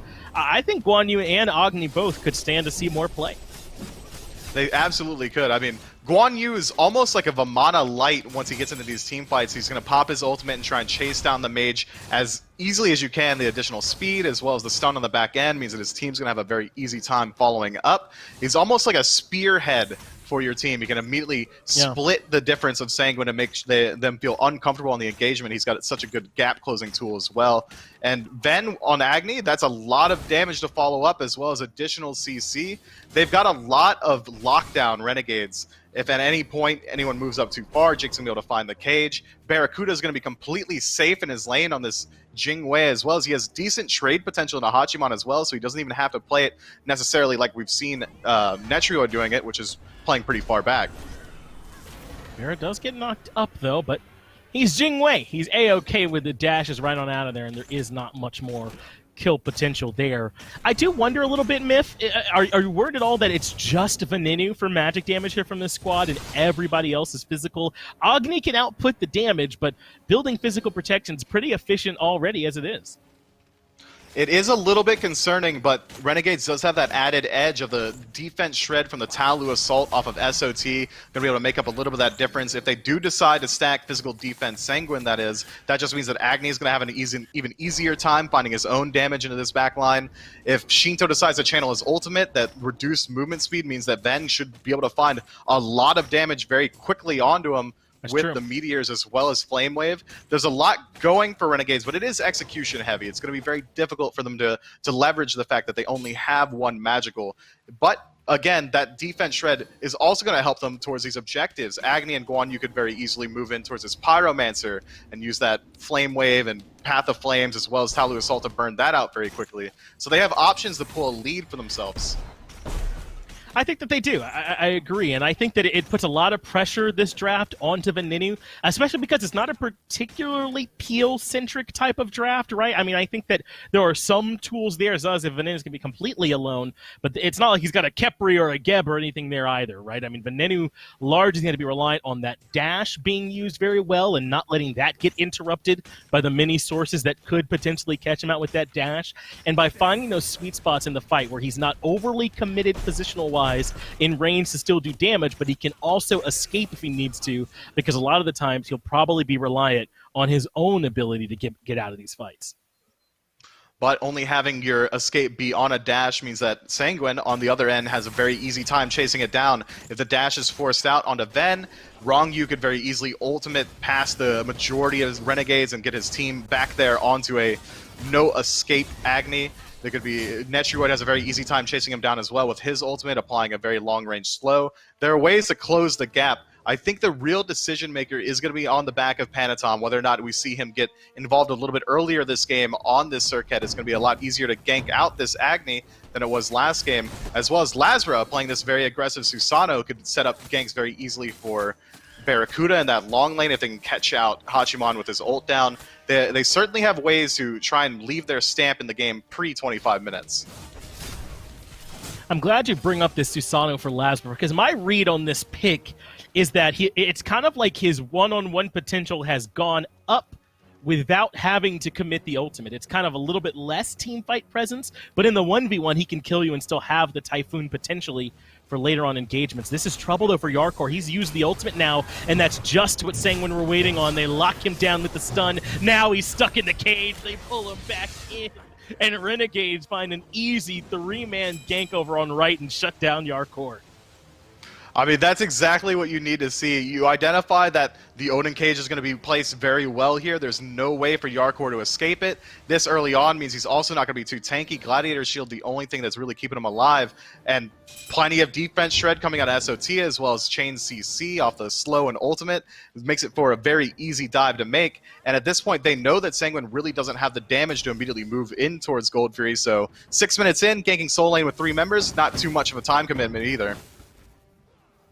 Renegades has shown that they've got the potential to kill these members that can't get out of the cage. I'm thinking about Jarcorr in particular. Netrioid should find himself in a very similar position, though, with a bit more CC immunity, at least inside the cage. He wouldn't get pulled quite that same way, but still, I think this combination from them can work. And that was about as easy setup as you could ask for, too, because Jarcorr, a lot of the times it's good setup for your own team when you take someone up into the air, but it's the same problem Najah has. We all know where this King Arthur's coming back down, so the Odin stun is right there waiting for him. The Odin cage is easy to line up as well, and that's just a quality punish by Renegades on the right side. Now the question becomes, can they continue to replicate this? Can they continue to follow up off that pressure that they just got? I think it's nice. They have 2 options. They could go back towards that soul lane and continue trying to put Jarcorr at a deficit, or they could start to shift their aggression towards this long lane. Netrioid on this way less safe god means that Odin's going to be able to find some decent cages. If Susano rotates over, that should be an easy gank as well, which will open them up towards this Gold Fury. And Renegade's team fight is strong. They have so much damage in this early game, and they have the sustain off the SOT that they could take these elongated fights and try and play around the Gold Fury a little bit earlier on in the match. They could even look towards some sieges if they find some quick picks. At any point, this game could be blown out of the water if Renegades leverage that lead and get SOT to leave the lane and play with the rest of the squad. And I don't know that the counter initiation is quite as scary from Sanguine this time. BaRRA, though, might be in some trouble. Has to use that airstrike defensively in order to get away. That's good work, though. He never uses the beads. He waits out the timing on the Cobra's Kiss there, then uses the airstrike. So he makes out of there while holding on to that all-important relic. Still, though, that's good work from Panitom. It's just so difficult chipping away at Jingwei's many, many options for getting away from these ganks. And Panitom didn't have to commit any resources there. No ultimate was really needed. He didn't have to blink in to find the distance, so that's just a clean trade for him. Looking for Jarcorr again. The stun comes out for SOT, but this time the Odin's not here, so the kill potential has to be a lot less, you would think. But Lasbra able to chew him up anyway. The Horus ultimate is here. Blink in, but SoloOrTroll blocks the Cobra's Kiss. Lasbra used beads anyway, but that's still a huge play. And now Awesome Jake is here. Leap forward and drops the cage. I hope you guys are ready to rage. Able to make it out of there thanks to a nicely placed minion, but it doesn't get away from Venenu's Agni bombs. Lasbra gets the kill credit. That's a big play in solo. SOT completely changes that fight. If the Cobra's Kiss lands on Lasbra, that's an easy pick for Sanguine, and then they can back up and take an even fight. But instead, SOT dashes in, blocks it out, buys time for the rest of his team to get that re-engage. And that's the same re-engage that Sanguine had last game in that cage from Jake. Can't get out of it, unfortunately, and then that's a quick 2-0 trade for Renegades. Now about 1,000 gold in the lead, but that's exactly what I like to see. And I think that does hurt Sanguine's chance here in this game a lot, right? That is why I think they were able to be so patient last game, because Renegades felt like they couldn't start up any fight for fear of getting Odin caged into an absurd amount of damage from Sheento on this Raijin. And they still have that second half of the combo with the Raijin, but they don't have that first critical part. And I just wonder if Sanguine are going to be able to use that same slow, patient method this time, as Ven does a good job stunning out Ronngyu and buying time for Lasbra to escape. I imagine we see Sanguine get a little bit more aggressive again, especially since they're not the beneficiary of the slower pace. Now Renegades slowly picking them off across the map, get a 1,000 gold lead for themselves. It's a completely different start than we saw last game. But whereas Sanguine's comp last match was completely centric around the re-engage, around turning a fight once they've been engaged on upon themselves, Renegades has engagement tools in SOT, in Lasbra, and they have the same re-engagement tool in Awesome Jig 408 in BaRRaCCuDDa to close this gap. So they have two sides of the same coin. They can choose their fights, they can back off and then re-engage it whenever they choose. So I imagine we see some gold free contention, and pretty soon we see some tier 1 towers picked out, maybe even some fights forced around solo lane some more. Well, this is bad news, Bears. The only problem with Last Breath is that you do drop in place, but Venenu didn't quite have the damage. I wonder if he only had one bomb there. But Ronngyu in some trouble here on the left-hand side. Typhoon's not enough, but Awesome Jake locks Ronngyu in again. Sheento does get the kill on the Lasbra, so support for jungle's pretty good, but not if Sheento is in trouble too. Airstrike to close the gap. They don't even need it. Awesome Jake, the 408 himself, finding the double. He's getting so much value off these ultimates. Every time it comes down, whoever's in it is falling. Now a 2-for-0 trade, or 2-for-1 rather, in favor of Renegades. The gold free is picked up. Netrioid gets his beads forced out. He still doesn't have his ultimate available. But Awesome Jake is in trouble now because Panitom rotates over to make it a 2-for-1. Meanwhile, BaRRaCCuDDa and Venenu don't have enough damage through the Fury by themselves. They end up with a fractured fight. If that was going to be the call eventually to just give up on the Fury, then I feel like they got to come out and back up their boy Awesome Jake. Instead, he ends up falling, and they don't really get that much on the backside. A nice play by Sanguine, though, to have Panitom rotate over and punish. Looked like Jake moved up just a little bit too far to me. Unfortunately, it didn't seem like BaRRaCCuDDa would be able to get into in range in time to help him out, so they have to back off the Gold Fury, knowing that they were going to lose their numbers advantage. It's still a decent play in favor of them. 1,000 gold still in the lead in favor of Renegades. 11 minutes in, we've seen way more action, considerably. And that's to be expected with these drafts. Lasbra picked a god that is going to be able to make plays on his own, whereas Hunbots is a god that needs to play around his team, use that Fear No Evil, and have some follow-up from the rest of the squad. This Susano pick allows him to just make plays across the map, try and create opportunities, even just burn out some relics without having to commit too much himself, and then try and leverage that in a fight later on. Awesome Jake continuing to step on the gas, though. My man only knows the W key. He'll turn around so W can mean escape at this time, and will start to move away from some of this pressure from Sanguine. Look at these builds, though. I mean, I made a big fuss about how Ven was the only magic damage for Renegades, but it is the same situation on the other side for Sanguine, and Renegades leaning into it a bit more. Both teams have the sovereignty ahead of the Gauntlet of Thebes you normally see, but it's just a chunky Breastplate of Valor from SoloOrTroll, about as much physical procs as you can pick up from any one item to try and make sure this front line is shrugging off every bit of damage that isn't Sheento. And every bit of CDR and SOT is going to help out, as he's going to be able to heal up his team and take these fights a little bit longer. That out-of-combat healing is a little bit less than hell, as he has to stack up his passive in order to get the full value out of his first ability. However, he's going to be able to just completely use it as often as he wants, and any fight he takes is going to reduce that cooldown even further. It's going to be very difficult to shut down SOT once he moves into these fights, short of Sheento's damage. And if SOT is getting hit by Sheento, that means he's also in range to be hit by SOT, and that's a positioning that Renegades wants.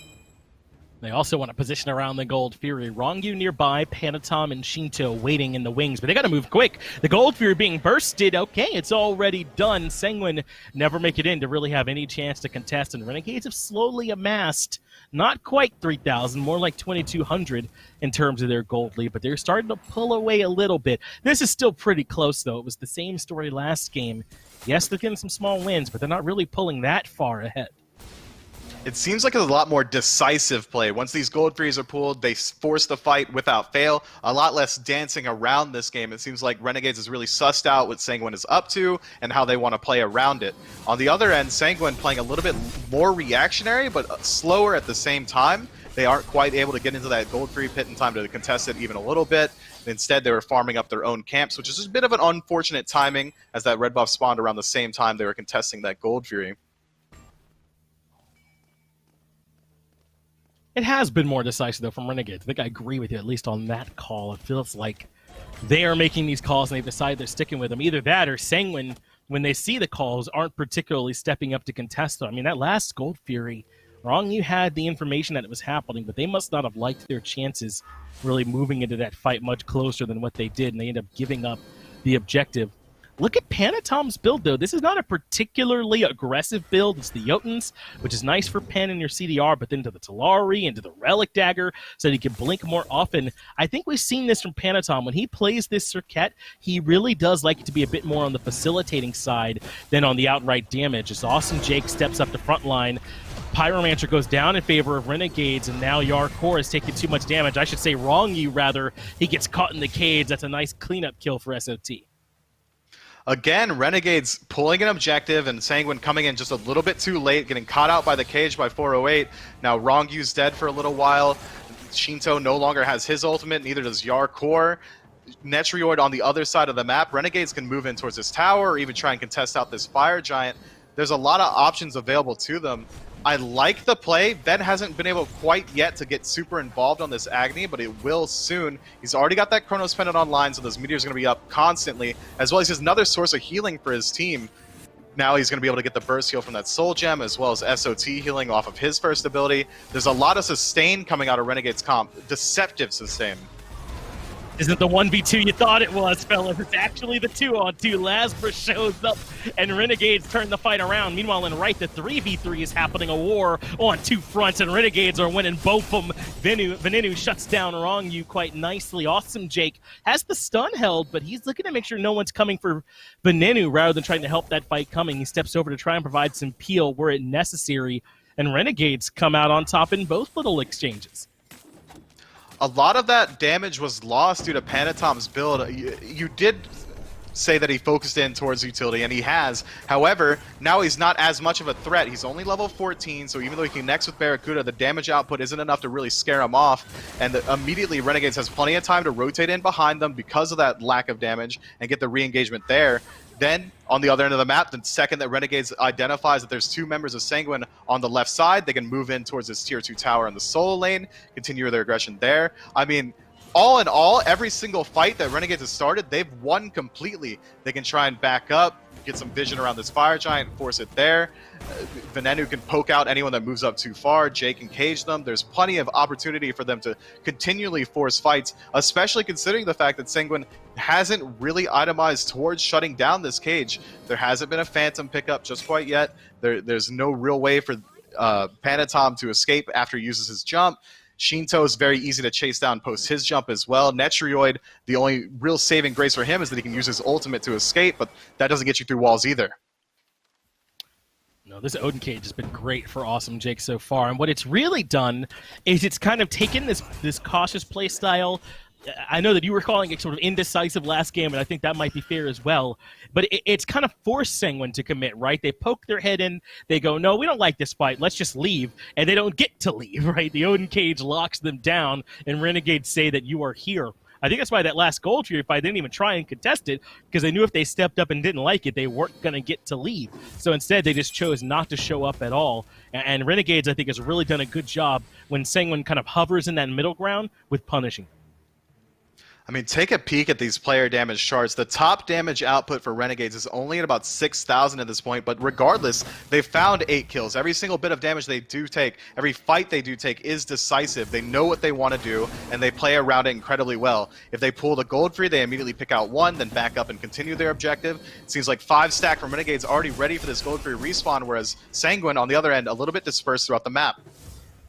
Ronngyu is here to try and contest, but it's that same decision they were stuck with last time. Ronngyu does dash out, but they can't step in and contest. Another Fury goes down for Renegades without really much fight there from Sanguine, and that'll extend that gold lead out. I said a while ago it was 2,200. That's not that big a deal. That was around the 13-minute mark. Well, since then, it has shot up. Now it's 5,500, 5,000 experience, and this is starting to get into the range where Sanguine are going to feel it in these fights. So there are just a couple more items finished off there for Renegades that Sanguine don't have yet.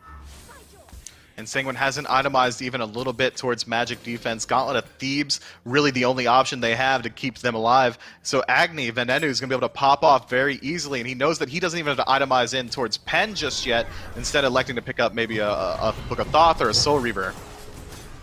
Ronngyu in trouble, won't get that to the skies off in time. BaRRaCCuDDa is the one that cuts him down, and no hesitation, no surrender. That's what Thundergun would say, and that's what the Renegades are saying. They're pulling the Fire Giant, but perhaps they are showing a bit of hesitation. Sanguine are nearby. They don't want to all-in commit. Instead, that was the blink from Awesome Jake, looking to try and trap out a member. They're going to pop the Frenzy as well, but Sheento stops the party in its tracks, goes up to the Taiko drums, but now they're stuck in a narrow corridor. They turn around, they blow up Lasbra, and it looks like a pause has come out. Really, the only one that ends up getting blown up in that spot is Lasbra. The rest of Renegades weren't quite there to back him up that time. Mifflin will give them some time to get everything worked on, though, instead, and get everything right back into the action. Yeah, now Sanguine have to back up. Panitom no longer has his ultimate available. He had to use his 1 to escape. That's a huge damage tool lost. And the entire time, Renegades is moving forward. It's going to be interesting to see how they would respond to it. They could try and look for the re-engagement once they get to a bit of a safety around these tier 2 towers, or Renegades might even back up and try and pull the Fire Giant and bring Sanguine to them. There's a lot of options going forward, but SOT still alive means that the heals are going to be coming through, and Sanguine are going to, or Renegades rather, going to be healing up and getting back to full health. But talk to me, though, about why is this match going so much better for Renegades than game number 1? Is it just that they're being more proactive, or is it the Odin pick? What's got them looking better this time around? I think it's a couple of factors. I mean, taking Netrioid off of his signature god can't be helping Sanguine even a little bit. This is one of the few times we see him play anything that isn't Jing Wei. Having that Odin pick taken away as well means that they don't have this easy engagement tool from Sanguine to rely on if anyone moves out too far from Renegades, as well as all this long-range damage kind of shifting the focus of the game. I mean, Ven just drops Netrioid to literally an inch away from death. And they can head right back towards this Fire Giant. I'm a bit surprised that that's how that fight ends up going. You'd have thought that Renegade should have had maybe a cleaner fight there, but either way, it looks like they are still okay. They end up losing Lasbra. He's the only one that ends up dropping. The rest of Renegades now positioned around FG, but I don't know how confident they can feel starting this up without Lasbra here, but it certainly looks as though they're going to continue to be aggressive. Fire Giant down to about half. Really only Jarcorr is in petition. Now Panitom has shown up, but Renegades just take the FG. Sanguine aren't even really there to contest. Now 4 members strong with Fire Giant. Lasbra responds just a little bit too late. Unfortunately, they couldn't hold it because of the contention from Sanguine, but there's so many towers still left on the map. Tier 1 and 2 in mid, Tier 2s in both the side lanes. If Renegades don't even decide to pick up a Phoenix here, they can immediately just leverage this huge gold lead that's going to come their way, about 4,000 on the map available. Then they can back up to the Gold Fury off afterward, get that as well. And they have these fantastic catching tools. If anyone from Sanguine decides to defend one of these tier 2s, or if they try and chase out into the jungle, they can immediately be caught out by Lasbra, or they can be caught out by Jake. There's a lot of options available for Renegades. Imagine we see them stack up in that long lane, or even move in towards this mid-tier 1 first. Or they could even split the push. Well, for now, they're going to group up over on the left. Obviously valuable, the furthest lane from the FG. So this is the good place to start. Only Lasbra will be missing that Fire Giant as a result of that last bit of action that we saw happening, where he ends up kind of alone without the rest of the squad and gets picked off. So they'll start pushing down this tier 2. Sanguine are nearby, showing a little bit of a soft defense. I doubt they'll hard commit to this fight on the tier 2 tower, but only down 6,000. Maybe they do like it. Panitom's looping around. Ronngyu steps in and gets popped immediately. A risky proposition, and it does not pay dividends. They're all still stuck inside the cage. The Thunder Crash allows for Sheento to reposition, but everyone else is running for the hills. Jarcorr quite low. Netrioid stuck in no man's land, has to use Aegis, pulled back in by Lasbra, and Netrioid's cut to size. It's a 5v3 in favor of Renegades. Well, I was going to say that Sanguine actually has a very good Phoenix defense comp. Sheento would have been able to deal a lot of damage from far away. Ronngyu could lock down anyone that moves in too far. Instead, they decide to defend around this tier 2. Ronngyu moves up a little bit too quickly, a little bit too far himself, gets picked out instantly. That's the majority of their defense potential lost. Now they don't have that chase down tool into the skies either. And Renegades get to run away with a Phoenix and continue their onslaught towards mid. This has been a much better game, though, from Renegades and Mifflin, really just from start to finish.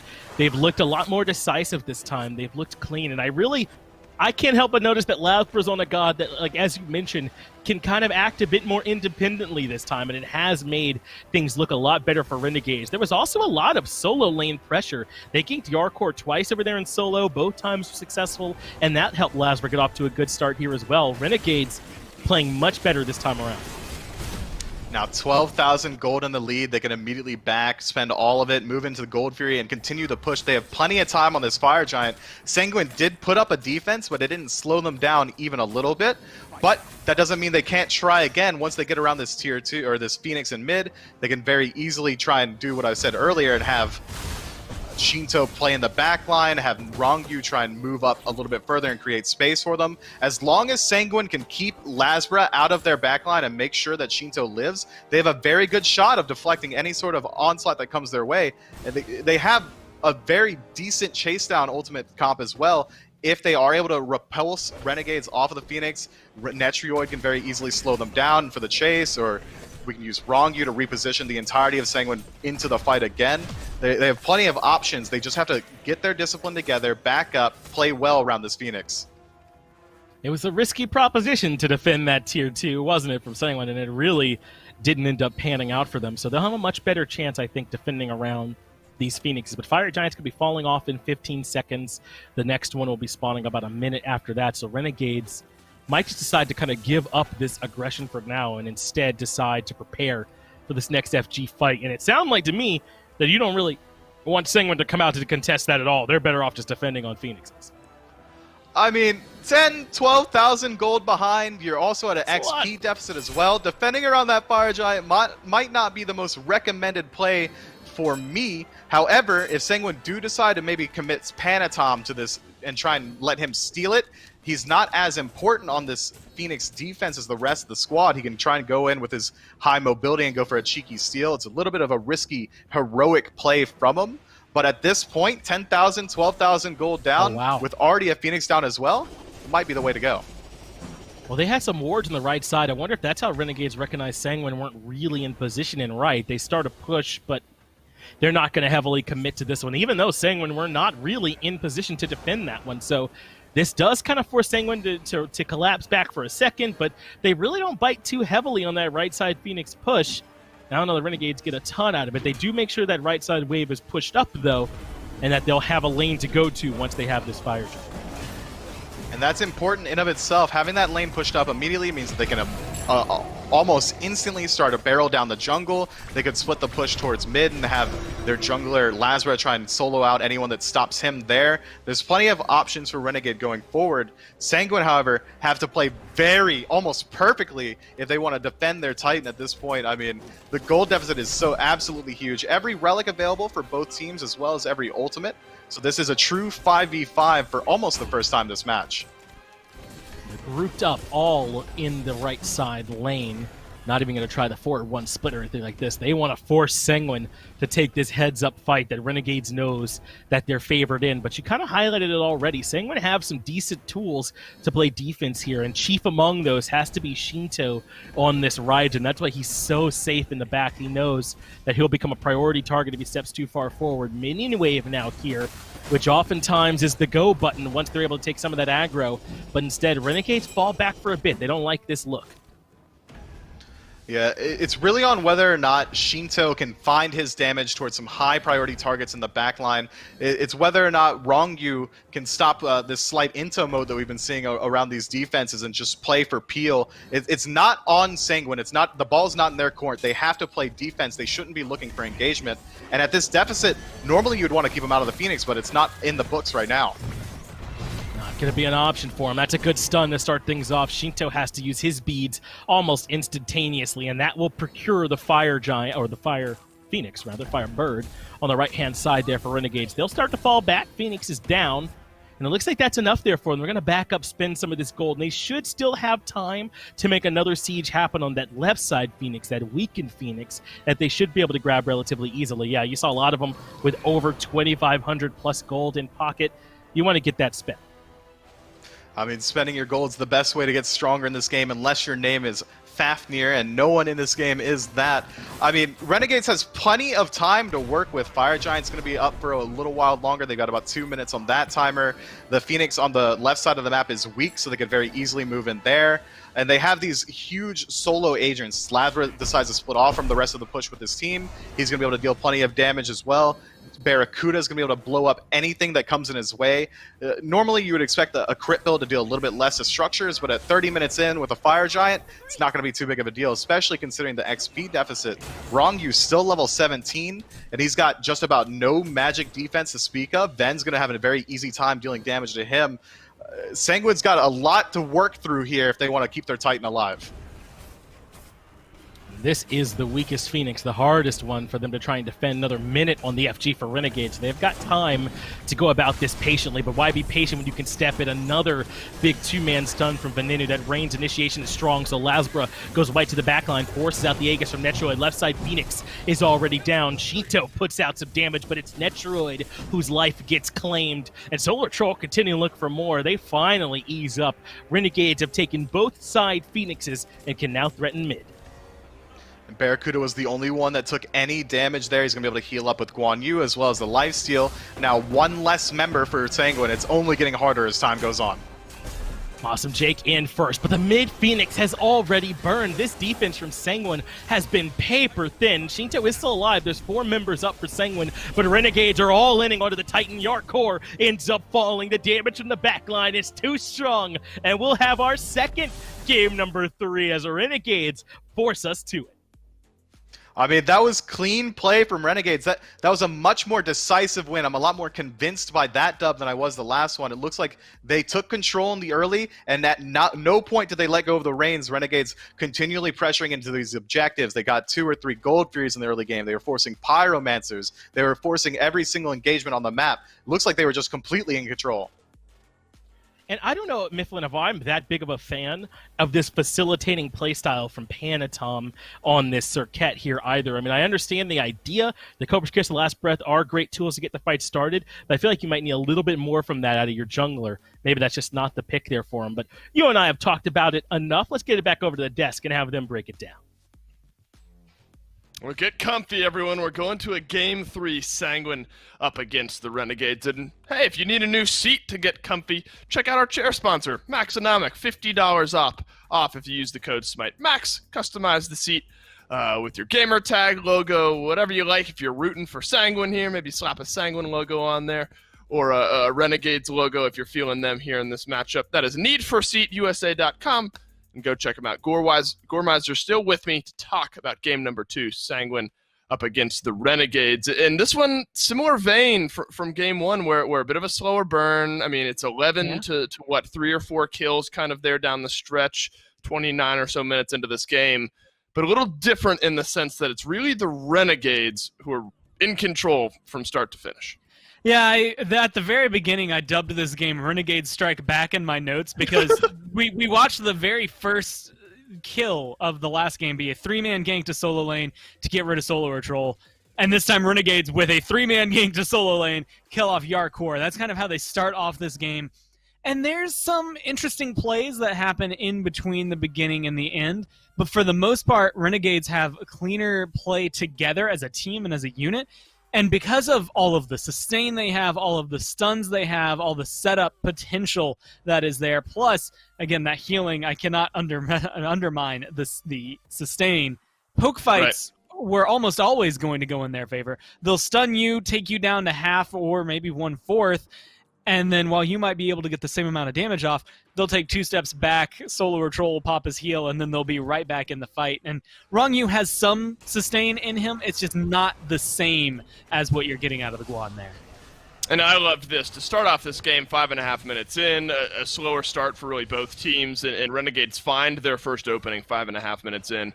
3 men headed up over to the short lane, but that's kind of what we saw, right? I would say more focus kind of in these solo lane ganks than I'm used to seeing in a lot of these games, and it worked out. Lasbra, fun fact, now has retaken the most kills in the league at 42, 2 ahead of Sheento, so that likely will maybe tilt back and forth here in game number 3. But I liked what I saw out of Lasbra, and the Guan Yu seemed to pay off, the Agni as well, so some interesting picks from the Renegades, and I think they all did what they were hoping for them to do. Every single one of those felt better than they did in game 1. They felt more comfortable, they felt more confident, and it opened up so much more in terms of play. I mean, you've got Agni stuns coming down around the Phoenixes that open up the doors for the team to get aggressive. A lot of those plays we just watched at the end there were centered around that Guan ult and how useful SoloOrTroll was in that aspect. Again, then you add in the prot shred that he's bringing, you add in the healing that he's bringing from this god, and it just seems like a shoo-in, almost kind of like making you question, man, why haven't we seen more of him? Yep. Especially from this team, they've been working so well. And Lasbra on this Susano felt so much better than Lasbra on the Hunbats, which is weird because Hunbats, by and far, just on paper, has a lot more, I think, that applies to the team and does more for a game in terms of his kit. But just the level of play that Lasbra was able to come through, maybe it was Renegades having a mental reset, or maybe it was the change in the picks. It just worked better for them. Agreed, and I think Finch was pretty spot on with one of his notes where it's like on a Susano, you kind of have this potential to 1v1 and duel, and you don't have to feel like you're suddenly losing a team fight a minute from now by burning your ultimate in the engagements, and I think it paid off well here for the Renegades and sending us only to our second game 3 so far here in the SPL. And honestly, I think that's fair point to some of your analysis before we got into this set and how a lot of people were feeling. This one, I think, truly, we say it often, but this one truly could go either way just based on the teams and how they're trending. Not surprised to see us headed to a game 3.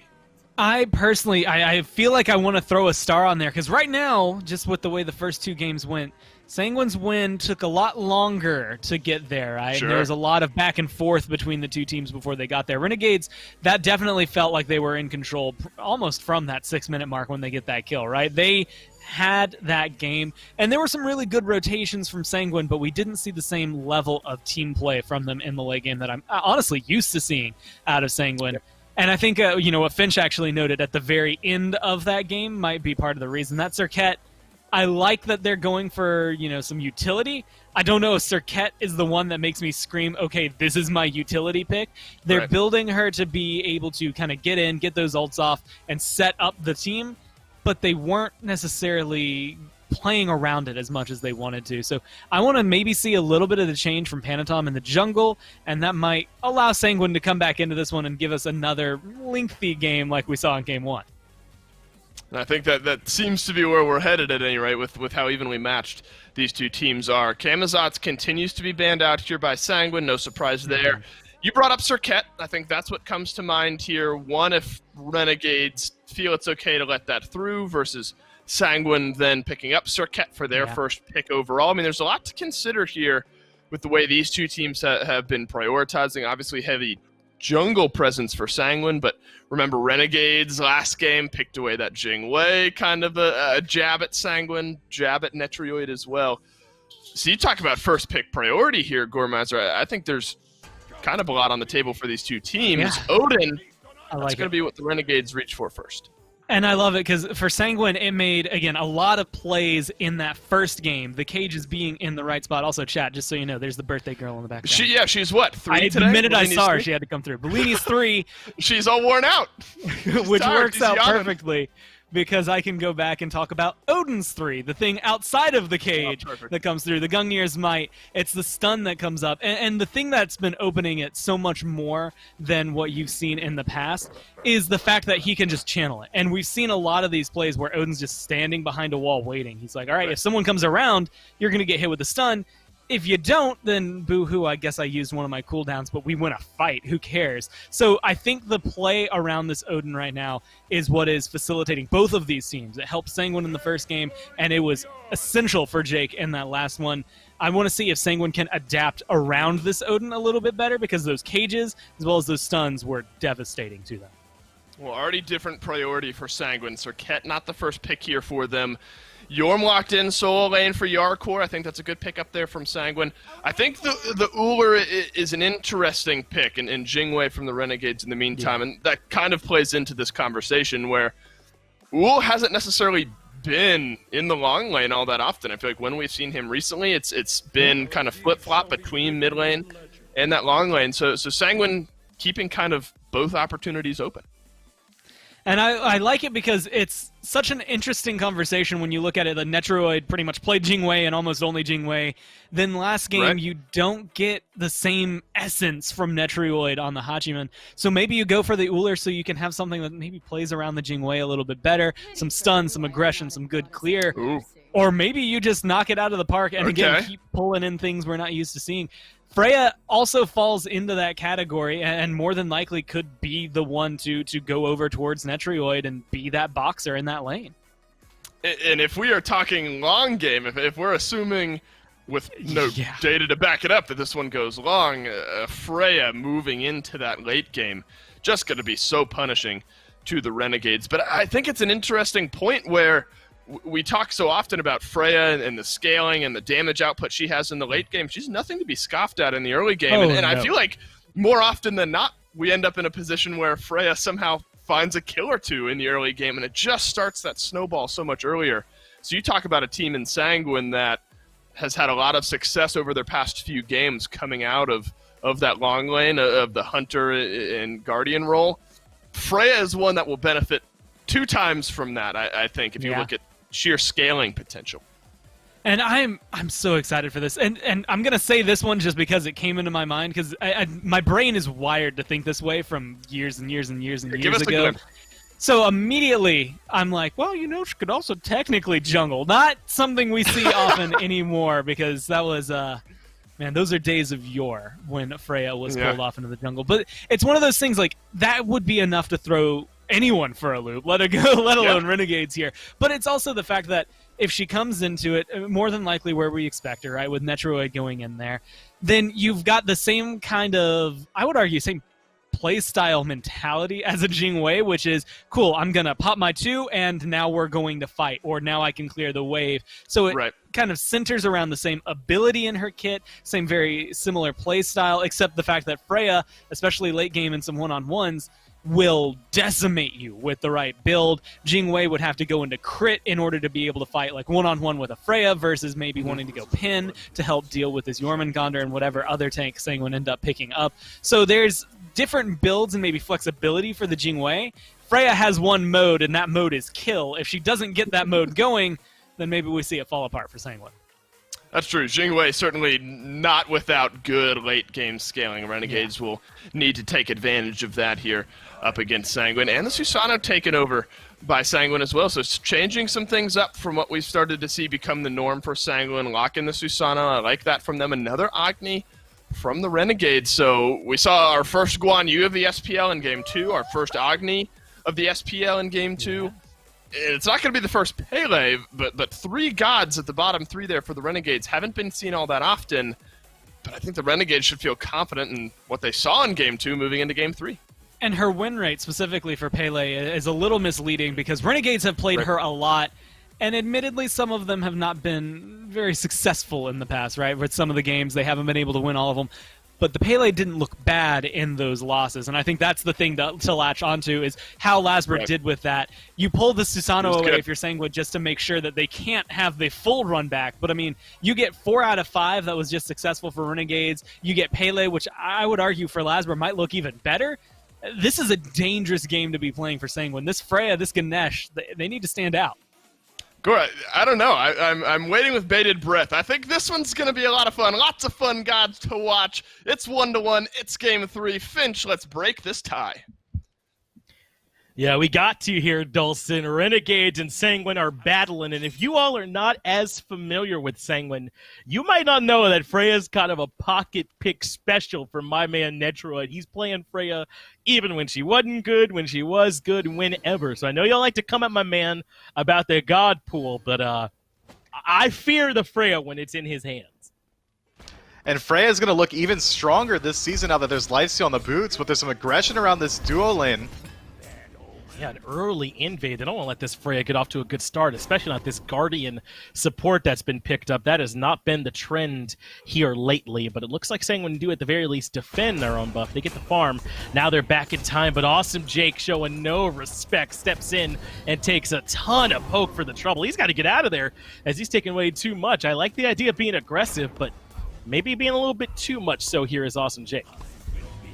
Freya is hailed as this late-game hyper carry, however, her early-game damage is nothing to sneeze at. That 2's already swinging for 70, 80 damage in auto. The second she hits level 2, she's going to be swinging for about 100 per auto.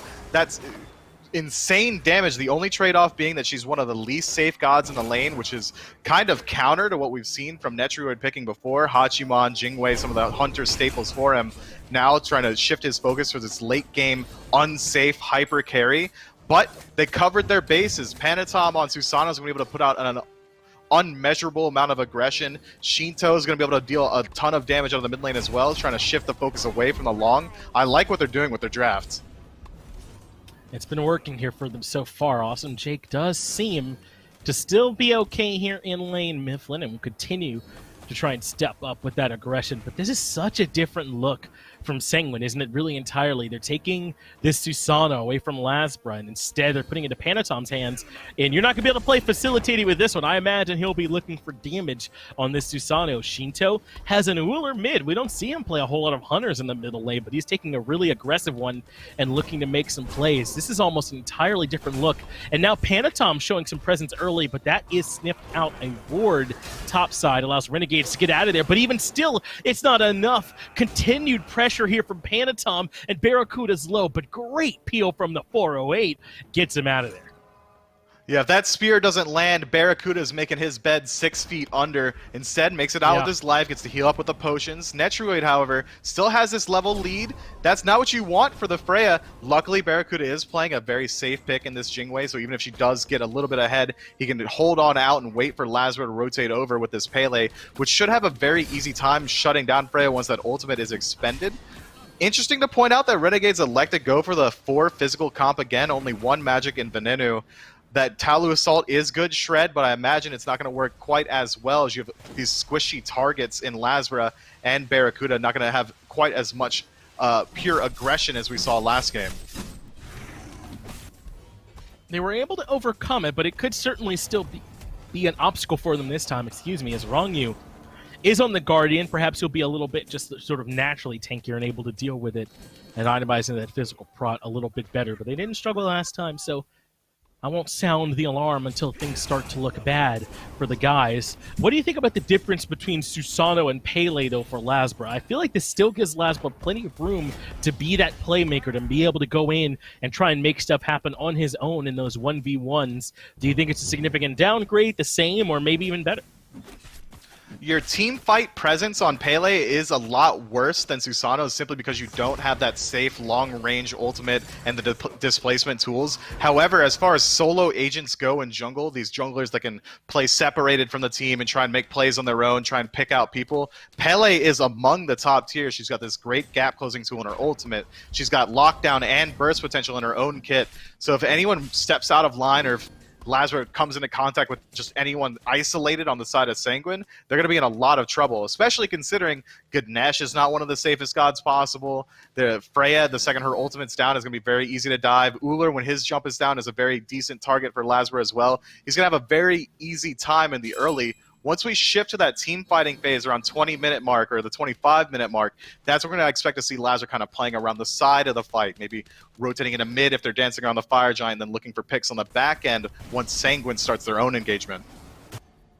Lasbra has, for the most part, gotten the better of Panitom. Awesome Jake considers getting aggressive over there in the jungle, but gets banished by Freya.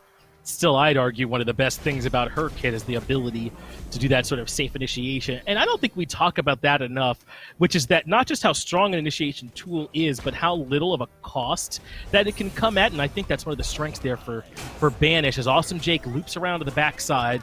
With the Valkyrie's discretion available, Netrioid shouldn't be in that much trouble, but BaRRaCCuDDa gets aggressive either way, forces the ultimate out from Netrioid, and means he won't have that safe option next time.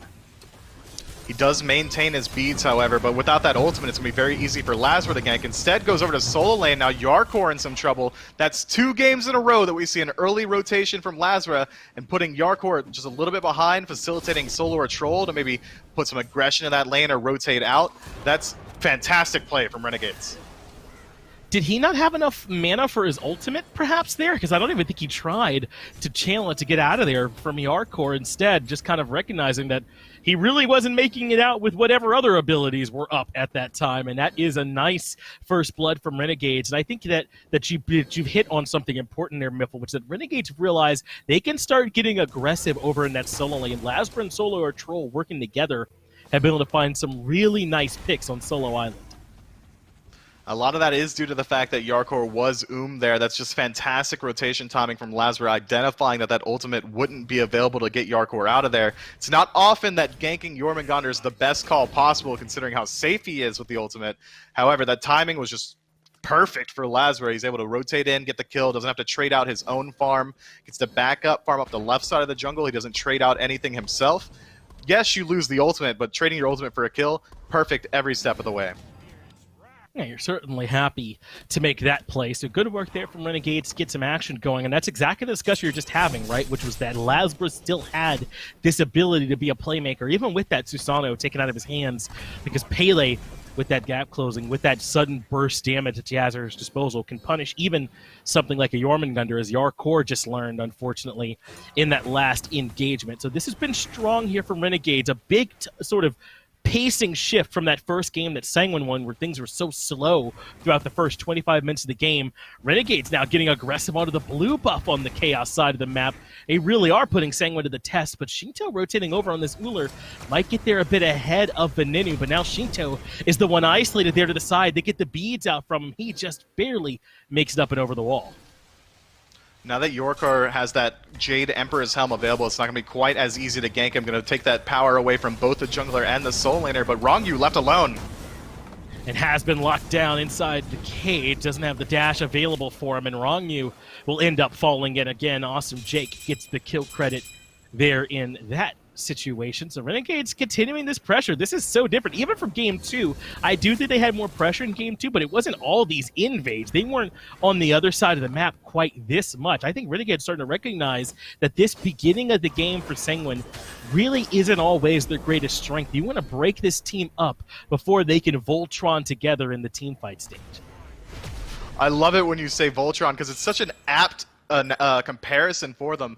Yeah. Sanguine is most comfortable at that 30-minute mark once they're all fused up, fighting as a roaming 5-man death ball. And if Renegades are able to just take away these pieces, or at least slow down some of them, it's going to take a lot longer for Sanguine to really group and do exactly what they want to do. That's why in Game 1 we saw Sanguine playing so passive, so slow, because they trusted themselves to fight incredibly well as 5.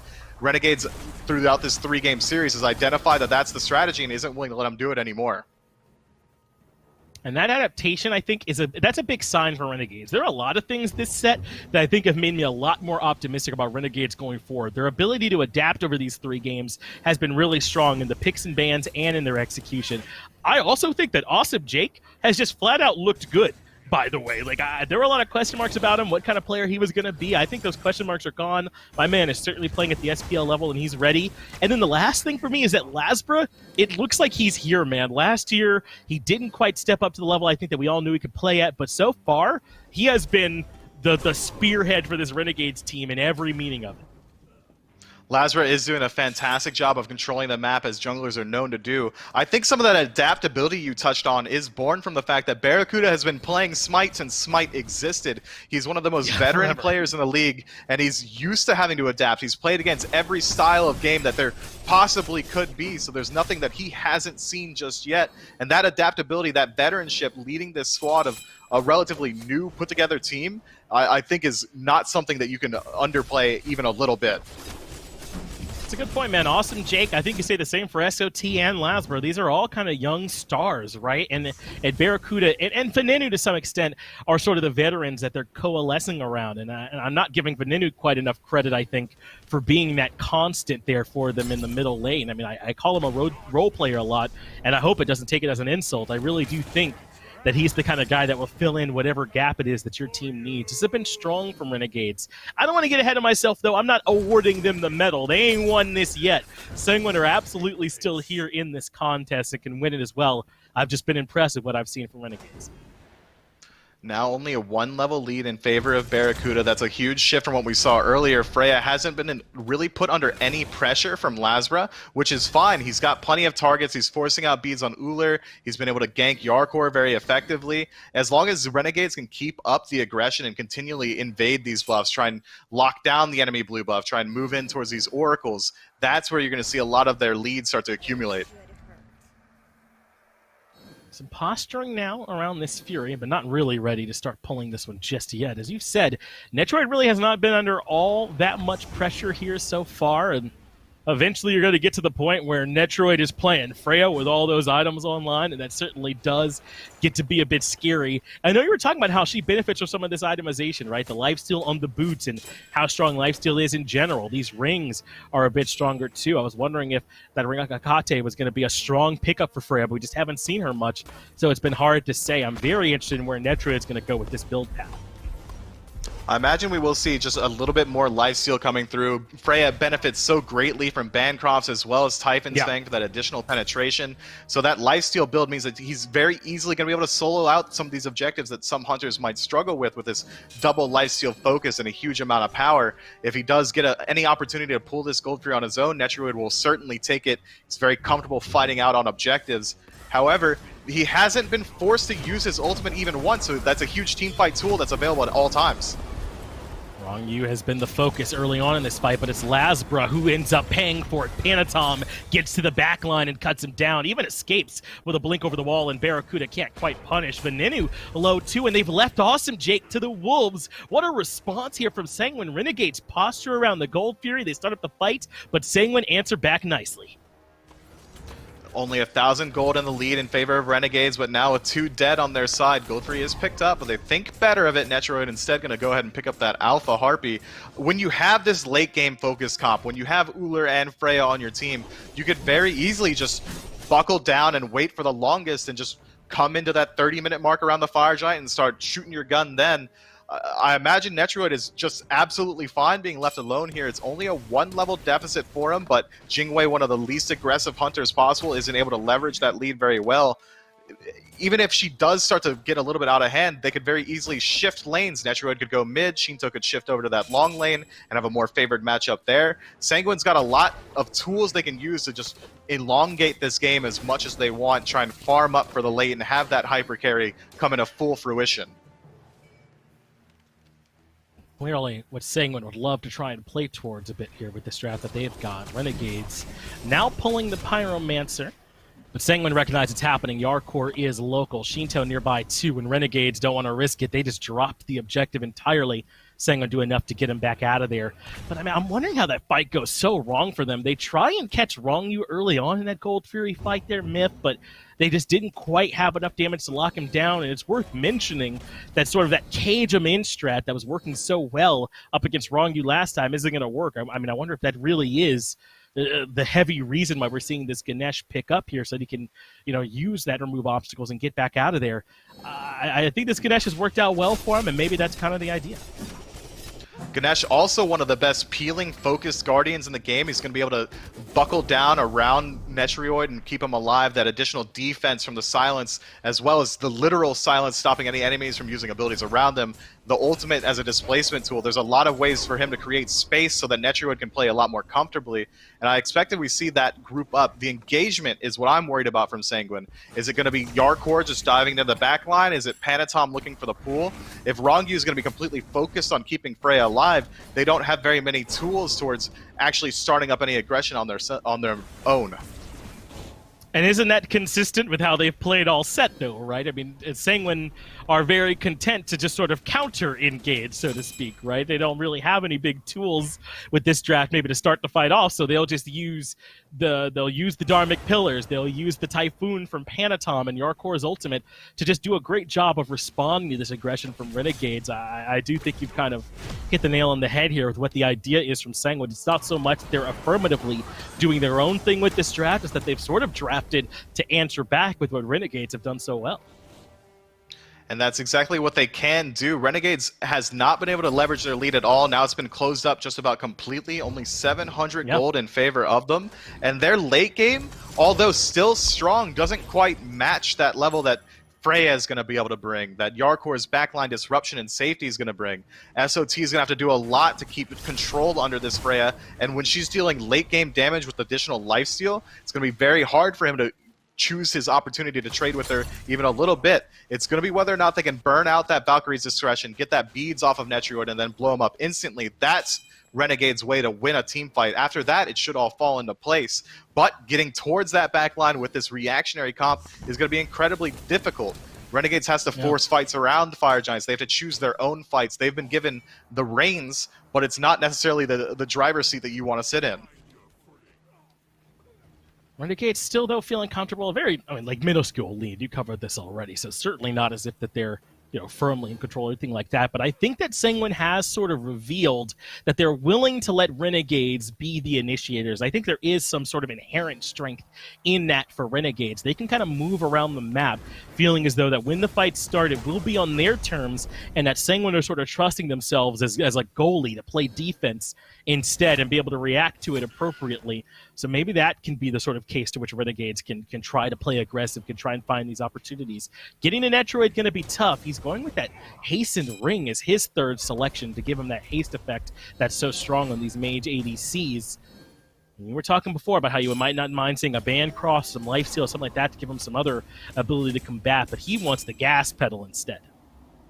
That hasten pickup tells me that Netrioid is trying to get involved sooner rather than later, and his damage output at this point is incredibly high.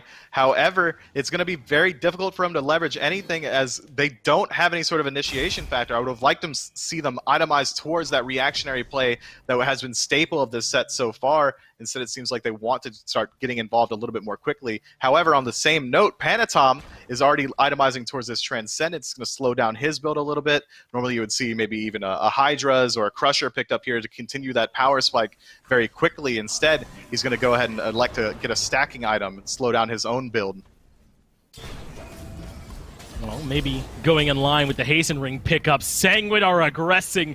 BaRRaCCuDDa didn't even have time to airstrike. He gets blown up while he's still touching the ground. Sanguine have the Fury pulled, and it is quite low, but they're dropping it for now, looking for this action here instead. I thought Renegades were going to continue to be the aggressors, but Sanguine finally liked their fight. SOT is right in the thick of it, though. Up onto the horse he goes. Sanguine with the Gold Fury, and Netrioid from safety fires down shots, but SOT waits for him when he lands and cleans up the kill, so in comes the Jarcorr, knocking up everybody that's in his way as Panitom desperately tries to flee. Renegades know they've lost the objective, so they want some blood on the back end.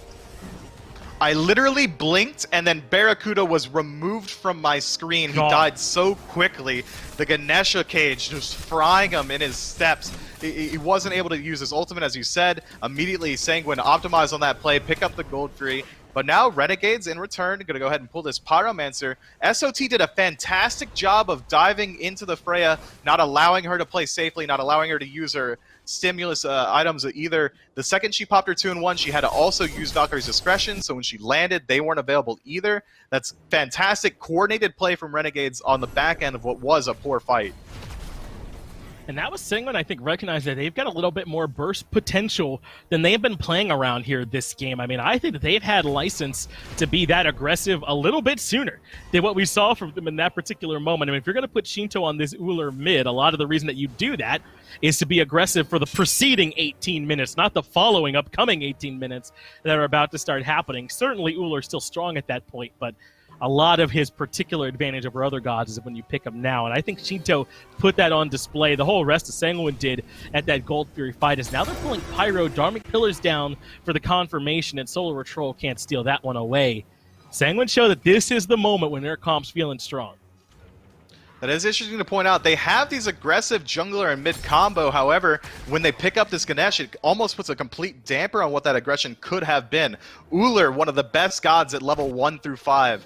Panitom playing the Susano, another fantastic early game tool to displace the enemies and deal huge amounts of damage. However, the Rongyu's had to just completely sit in this lane and keep Netrioid up to farm. He started off very well. He had a slight level lead, but slowly BaRRaCCuDDa called his way back up. So Ganesha had to sit there and make sure that nothing went poorly there.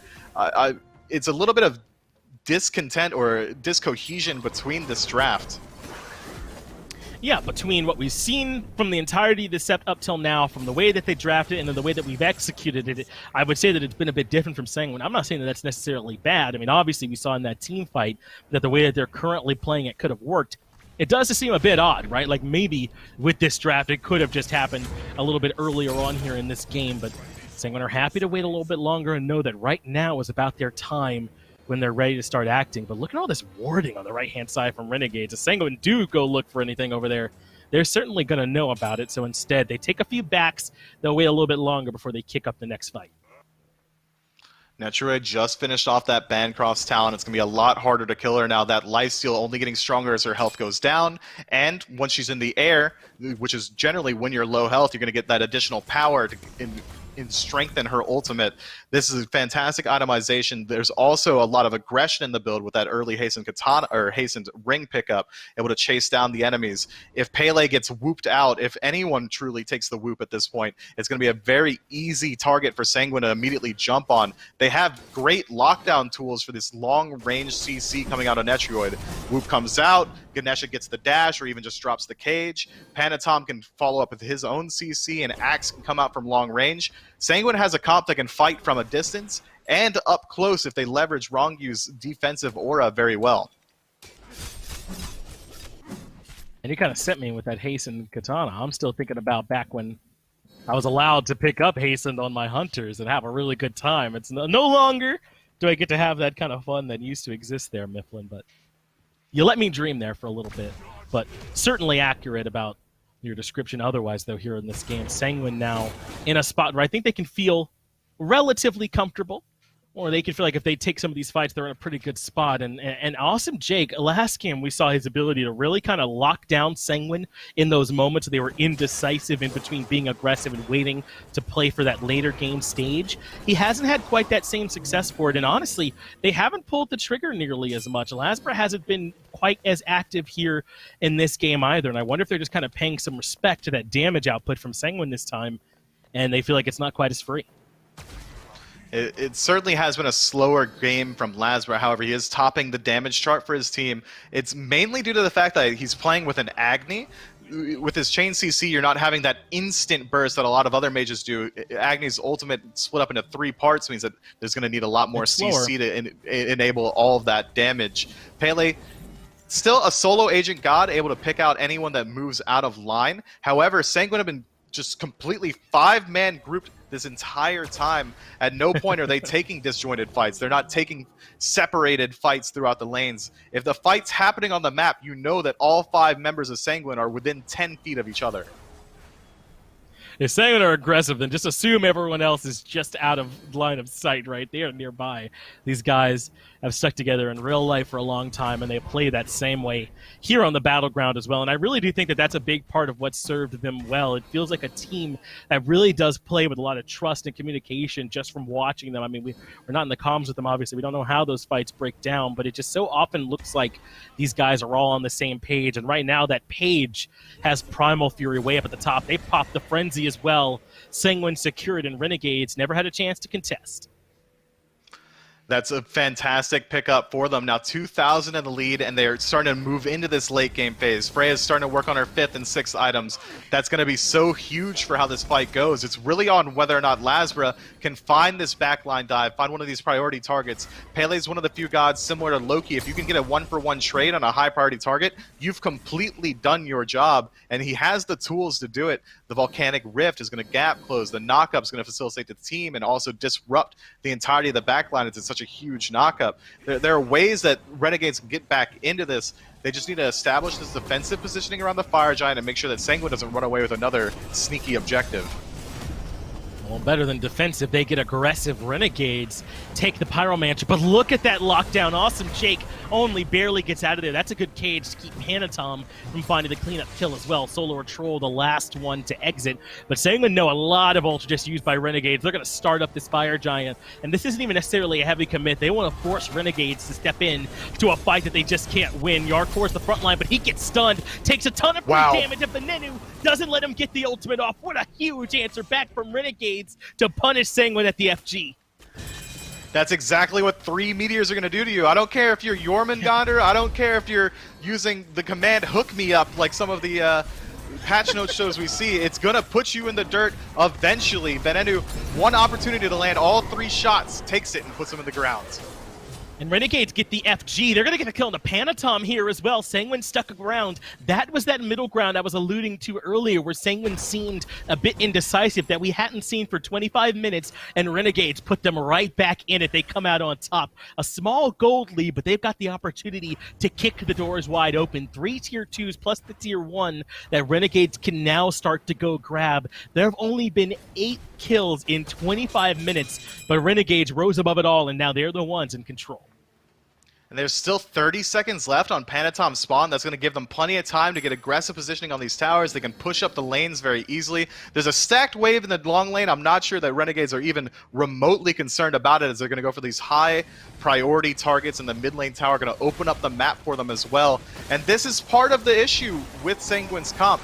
They don't have any fantastic engagement tool. We saw that they wanted to get aggressive there, but immediately got shut down because they didn't have a way to spearhead their way into the fight.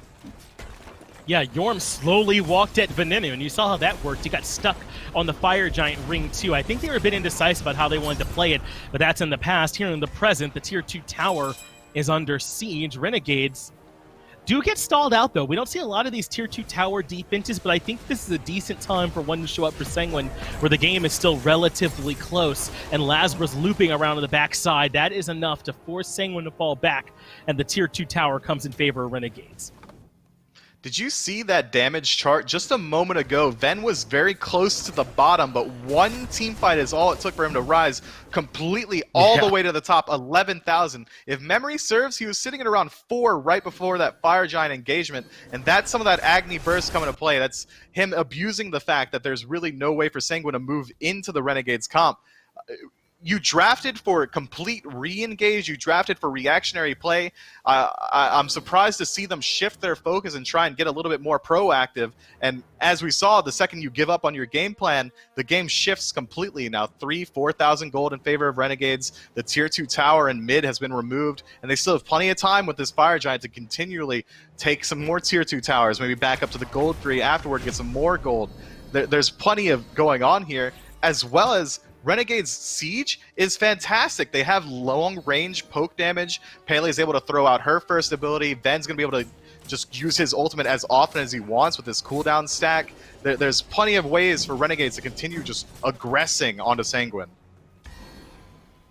There are, and I think that Fire Giant fight is worth talking about more. I just don't know if Renegades are going to give us much more chance. They want to continue to get aggressive. They got the Tier 1, Tier 2 in mid, and they want to come collect here in left. But Sanguine, again, playing some defense. Lasbra's lurking over the wall. He was on a ward, walks back into it, so they certainly know he's here. There's the Dharmic Pillars to try and punish the disengage. Odin Cage comes out in response. Ronngyu goes right through it, and Panitom gets to Venenu in the backline. That Agni damage has been so critical, but BaRRaCCuDDa shuts down Panitom, but Netrioid blows up Lasbra. It's a bloodbath under the Tier 2 tower as Netrioid finds himself a double kill. Sanguine coming out on top with 3 members still standing. They stand strong around the Tier 2. Ven didn't even get a chance to play the game for a second there. Panitom, with a singular focus, walks through the entirety of Renegade's comp. It's not like he just got there for free. He literally blinked past and just sat on Ven. The dash was used, but it wasn't quite enough. Pulls him back, kills him, trades out his own life, sure, but that's exactly what you're looking for from your assassin. Shut down that singular target of magic damage from the side of Renegades, and a lot of their draft falls by the wayside.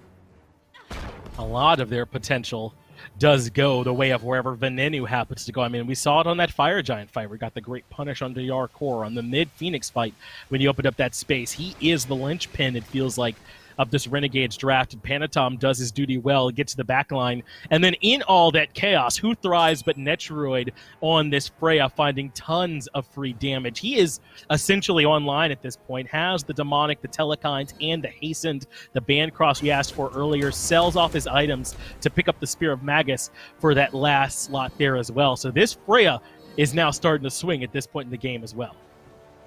And we saw it come fully into play there. SOT tries to dive into the back, does find the kill on Sheento, but in the time it just took him to travel on his horse from the front of that Tier 2 tower to the back, Netrioid sunk 5 autos into him, and he was immediately dead. That's that raw damage output that you have to be afraid of that Freya brings. You don't often see her anymore, which is surprising to me because her damage is so insane. And at this point, now that she has beads and Aegis available, the rest of her team's coming around level 20, that lack of safety that she has in the early game is mitigated a lot. That ultimate hasn't been forced to be used defensively around these sieges. She hasn't even been truly the focus of any of the aggression from Renegades on the offset. Not at all. I think maybe now they're going to identify that is slightly an issue. Maybe SOT looks at his death recap and says, hey guys, Netrioid literally 100 to 0'd me in as much as 2 seconds flat. Maybe we just shift some of our aggression and leave Sheento alone, shut down this big raid boss that is Freya. There is the small lingering question of is this 31 minutes into a game too late to start worrying about Freya? Renegades, though, have shown plenty of damage potential. They might not even have to kill Netrioid if they continue to melt the front line as they've done up until now. Look at Jarcorr's build here, Myth. It's not the tankiest in the world. He just added this mantle, which I think is going to add a lot as SoloOrTroll gets grabbed by the Banish, and that's what I mean about safe initiation. SOT gets punished, and Netrioid grabs the kill. That is an utterly unfortunate turn of events. The Fire Giant just spawns. Now there's 5 members strong on the side of Sanguine. Renegades can't move in safely. SOT was the best diving tool that they had. Gets a little bit overzealous going for the ward, loses his life in return. Now this enhanced Fire Giant should be very easy for Sanguine to at least force a fight on. If anyone on the side of Renegades moves up too far, it'll happen again. Whoop comes out, chain CC, you're dead in an instant because this Freya is a literal chainsaw at this point.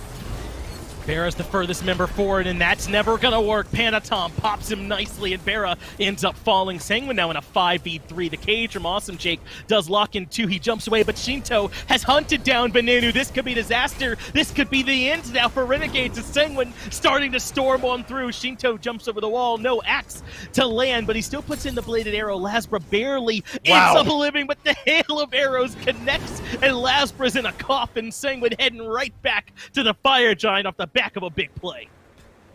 They had 30 seconds not. left on the nearest respawn. They could have very easily at least taken the Tier 2 tower, moved in towards the Phoenix. Instead, completely resetting. This should still allow them to get the Fire Giant, but slowing down the play like that is interesting. This is what we saw last time Sanguine played. A little bit of hesitation around the end. They get these huge advantages that they could leverage very easily towards some more permanent objectives. Instead, returning to base, maybe a little bit of a questionable play, but it shouldn't affect them too much as they have this positioning around fire. Definitely still favored here, but Awesome Jake and SoloOrTroll have pulled off some heroics before. Perhaps they can find a way to make it happen one more time. Jarcorr steps up to zone. Fire Giant down incredibly low, and SOT can't make it in. He does get up onto the Horus, but Sanguine do manage to secure the objective, and now SOT, a bit of a sitting duck dash, gets him around the corner, but further aggression from Ronngyu. Hail of arrows lands as well. They pull SOT back in, and Sanguine punished. Now the rest of Renegades have just got to hope they can regroup and get in position in time to defend. 5 strong with Fire Giant. They already returned to base to spend their gold. They can immediately just abuse the fact that SOD is going to be dead for nearly a full minute. It's going to be very difficult for Jake to get a decent cage here. It's down as well. There's no defensive tools available. Renegades have to defend around the Titan or around the next Phoenix once SOT's alive. It looks like Sanguine instead are going to go ahead and move in towards these tier 2 towers, removing some additional health and defense from the Titan. It's disciplined play, but when you're 7,000 gold up with a Freya on your team at 34 minutes, I can't fault them for wanting to take it a little bit slower. They know how favored they are in this position. They just don't want to throw it away. And look at these charts. Doesn't that tell this story? It's a slow creep up for Renegades, then back to even for Sanguine. Big spike up for Renegades, and an even bigger spike back down in favor of Sanguine. That's how this whole set has been. It's been such a back and forth affair here, Mifflin, between these two squads. And Sanguine right now are the ones that are on that upswing. But how do you feel about this Phoenix defense from Renegades? I mean, they've got some sustain from SoloOrTroll. Venenu can clear some waves decently, but I feel like it's going to be a difficult task. If I'm Renegades, my call is, look guys, our Phoenix defense isn't the best. BaRRaCCuDDa doesn't have any tools that can really keep the wave out. Jake's really only a CC tool at this point. He can't aggress very easily as he's going to get blown up instantly by Netrioid. SOT is going to have a very hard time diving too. So the whole call for me is Lasbra, you got to blink in and we all just have to dive immediately onto Netrioid.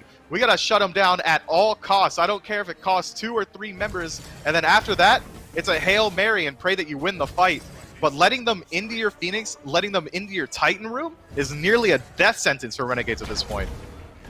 Netrioid only needs a few moments. Ronngyu buys him some time, sends in 1 shot, but not really much more than that. It's a full 5-man stack on the left-hand side here from Sanguine. Meanwhile, Renegades keeping topped off thanks to SOT, and all in is Awesome Jake. They might have a chance to lock down Ronngyu. Awesome Jake makes it back out, but Ronngyu is plenty safe. BaRRaCCuDDa, though, gets 1. SoloOrTroll gets the next, but Sheento and Netrioid answer back with 2 of their own to make this 3 against 3. Venenu barely lives, but Sanguine controlled the space around the Phoenix. They were able to step in and burn down the left side burn. Meanwhile, the Titan was brought down to half HP as well. Sanguine coming out on top in an even trade. I mean, that was the plan executed as nearly as well as you could want for Renegades. They dove the backline. They weren't quite able to find that priority target in the Freya, and that's reflected in the fact that even though it was a 2-for-2 trade, Renegades have to run with their tails between their legs at about 1/10 health each for each member. They couldn't defend the Phoenix. Now they can. Renegades have to defend this tier 2 tower. They only have 1 Phoenix left available. It's not going to be easy. Fire Giant's also spawning in about 1 minute and 30 seconds, so if Sanguine decide to play it slow, they've already taken that most important Phoenix, the one furthest from the Fire Giant, so Renegades are going to have to tangle with keeping those minions out of the base as well. It's not looking bright for the boys in blue. It is looking tough for Renegades. It's hard for my mind to not go back, Mifflin, to that tier 2 tower defense over in the left lane. It's still standing up there on the Chaos side with barely any HP, and Sanguine made a really strong defense there to force Renegades out. That was when Renegades had the FG, and they really only got the tier 1 and tier 2 in mid. It wasn't enough to really create any space between them and Sanguine. I wonder if they're going to look back at that fight, at that execution, as maybe their real last big moment where they still had a chance. It certainly is. I mean, a lot of this failure is from Renegades is the fact that they haven't focused any aggression on the Freya or even Sheento, truly. I mean, both of them standing 5-1. They've been able to sit completely safe. A lot of that is due to the fact that Panitom's been engaging a lot of these fights, who's been absorbing a lightning rod, if you would, for Sanguine. A lot of the aggression that Renegades is able to muster. But at this point, Renegades, I don't want to stand near that Freya either. I'm sure that she could 5-6 shot just about anyone that walks her way, and with the attack speed in her build, she's going to be doing it pretty quickly. Fire Giant spawns in about 20 seconds. Plenty of time to work with. Renegades don't really have the option to move up to defend it. They might decide to send one up to try and just steal it away, or they could go for the cheeky play and force the fight, pray that they win it, then immediately go for the end. But Renegades has got a lot resting on this next team fight. This is critical for them. There will be fire minions to worry about in left lane where they can't defend, and they might be able to defend the ones in right. Awesome Jake jumps in, but they can't all in commit, trying to get Panitom. Lasbra did a knockup. I wonder if he was trying to find a blink and couldn't get it, but they've got some members low on the side of Renegades. SOT falls first. Sheento is the other part of this two-headed snake that Renegades can't wrangle as he shuts down one. Lasbra in trouble too, can't quite burn down Panitom, and so he gets his life taken by Netrioid. And the last three members of Renegades go running back to base, licking their wounds. Sanguine in position to take the set. I understand where Renegade's head was at for that call. My heart goes out to them. They know that their defense isn't fantastic. They know that they can't let the entirety of Sanguine move in towards his Titan, especially considering it's already at half health. It's going to be a heroic feat for Renegades to deflect this siege, especially considering Freya will put that Titan down in 5 auto attacks. They have plenty of long-ranged engagement. Sanguine does. If anyone gets whooped, they're dead. Yeah, honestly, I'm surprised they even went for the right side Phoenix. That's how favored I would say they are on this Titan defense, but they play it patiently, dot their I's, cross their T's. Awesome Jake takes quite a bit of poke, but so does Jarcorr. Perhaps not as free as envisioned as Renegades slow them down, but the question becomes, can they do that defense if Sanguine just jumps onto the Titan there right away? It's a hard call to make, but Sanguine still are in the driver's seat. There's absolutely no reason to panic if you're rooting for the Sanguine boys. So much hesitation coming out from Sanguine there. They absolutely should have gone for the end call. They had 40 seconds on 2 members from Renegades. Knowing that the Titan was also on about half health, they could have immediately dove past. Venenu can only kill so many people. You have 5 members strong. Instead, they take the fact that they have 3 Phoenixes down on the side of Renegades. They back up. They're going to get ready for this Fire Giant, but they're going to have to start this siege again. How they've been playing, I expect this Fire Giant to go Sanguine's way, and they 5-man group and try and siege this Phoenix rather than move into the Titan. Head over to the left and see if they can burn that Phoenix down. We're across the 40-minute threshold. SOT still going to consider threatening the Fire Giant, and honestly, they can't really afford to fight in their Titan room at this point, can they? So they must come out and try and take this fight here instead. Panitom goes right to the back line. Dharmic Pillar's there too, but he takes a bunch of damage. BaRRaCCuDDa gets the first kill. This could potentially be problems now for Sanguine. Ganesha gets out of the Odin cage, no problem, and the disengage is here, but now Renegades starting up the Fire Giant. They're burning it quickly. Sanguine have to come back in. They can't let this go down for free. Sanguine steal away the FG. Sheento blows up Lasbra. Their last hope might have just gone away here for the Renegades if they can't hang on, but they're trying to collapse on the Netrioid. He's alone here in the back line, goes up to the sky, but the Valkyrie's discretion returns the damage, but they keep him healed up. BaRRaCCuDDa finds the double kill. Sheento enters back, but that's the triple from big time BaRRa, and now they want Jarcorr as well. Sanguine, we're on the precipice of victory, but BaRRaCCuDDa goes back in time for the quadrant, a day aside, and Sanguine, if they have to go back to the baseline, they have to defend their Titan. No end available for Renegades, but what a heroic play from BaRRaCCuDDa. That's the only thing they could have wanted there. That's the only thing that could have kept them in this match, is if someone steps up to the plate, pulls the sword out of the stone, and that's exactly what BaRRaCCuDDa does. This is what we've been talking about when we talk about Renegades in Season 7. This is that vintage BaRRaCCuDDa quadra kill at a 10,000 gold deficit after losing the Fire Giant. There's nothing more you could want from him. That's perfect play. Just unfortunate circumstances stopped them from moving in for the end themselves. That's a bit brutal, but still, it's about the best you can hope for if you're Renegades, if you're this far behind at this point, if you've lost this many Phoenixes, and this is why the hesitation on that right side Phoenix was questionable for us there, Mifflin. They're giving Renegades every opportunity to get back into this game. It's still a favorable game state for Sanguine because of these 2 Phoenixes down, but the mid Phoenix going to be back up shortly. The right side Phoenix won't be that far behind. No one has FG, and we're 3 minutes from that coming back up on the map here as well, so Renegades still have to ward up around their own jungle, make sure they're not getting anything snuck away from them by Sanguine, but that is a big time play from BaRRaCCuDDa. I don't know any other way to call it, man.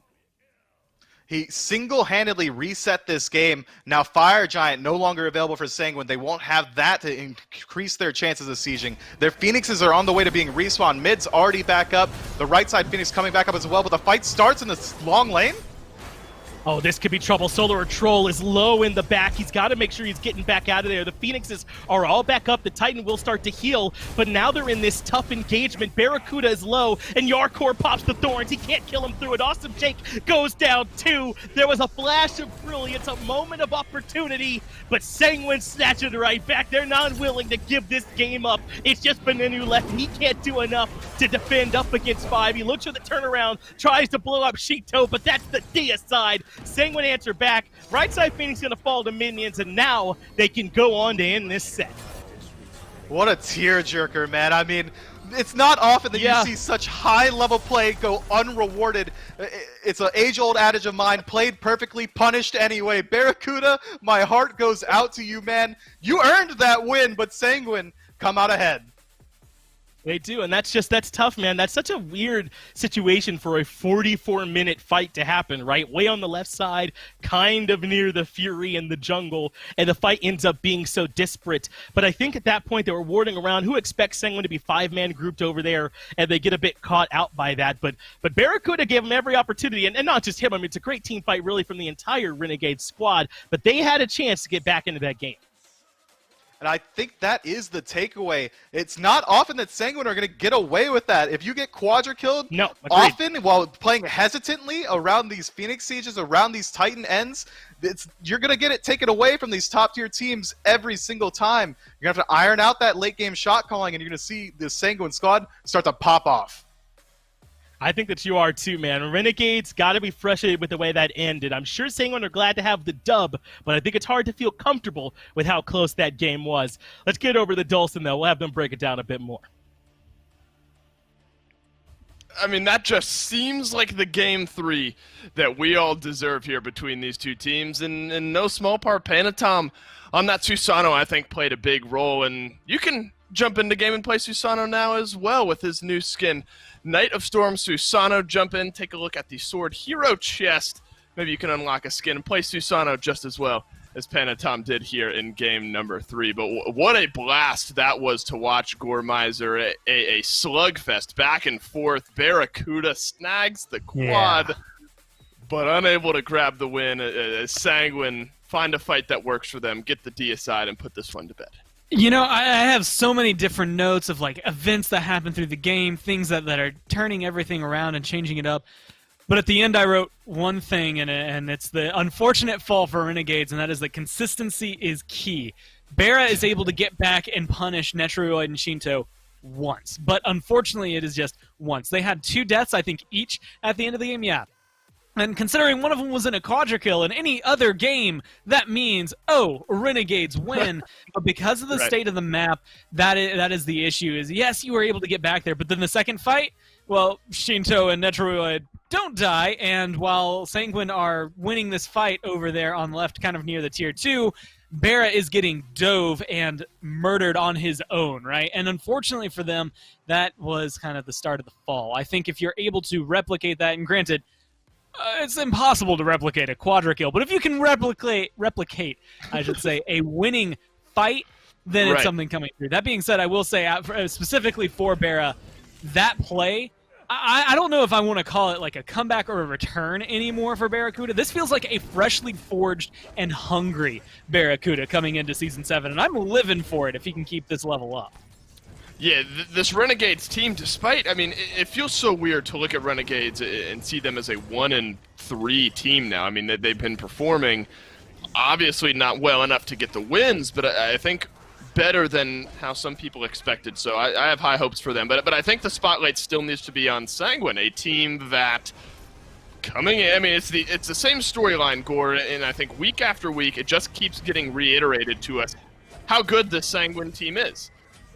And how seriously they should be taken. A lot of it, these big team fighting plays, so much team chemistry, the calls are consistent, and I think a good magnifying glass on that is at the end of this game, where you just get quadded by BaRRaCCuDDa.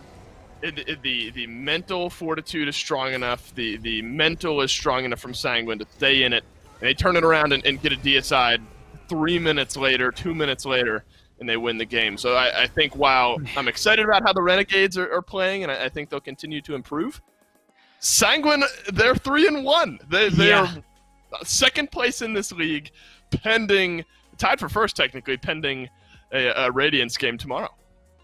And honestly, I'm looking at them and the success they've had. And even in that game, like, it's pulling out something that you haven't seen in a while. We've seen Ullr twice today in that mid lane doing incredibly well. But Netrioid kind of falling back, having a good game on the Jing, not quite as good game on the Hachiman, and then being like, okay, you know what, lock me in that Freya, bringing it back from something we've seen him do in the past, but then kind of purchasing some items that we haven't gotten to see, specifically the spear at the very end of the build, just one of those things that, hey, now my pulse is going to hit you even harder with every shot. It plays into what you expect out of the Freya, and in my eyes, the team play that Sanguine were able to bring to keep Sheento and Netrioid alive in a lot of those engagements and just let them pour out their damage is a testament to how good the jungler is, how good the mid and the solo and the support are playing, how they play as a team, because you don't get them to carry that hard unless you're able to put up a shield in front of them.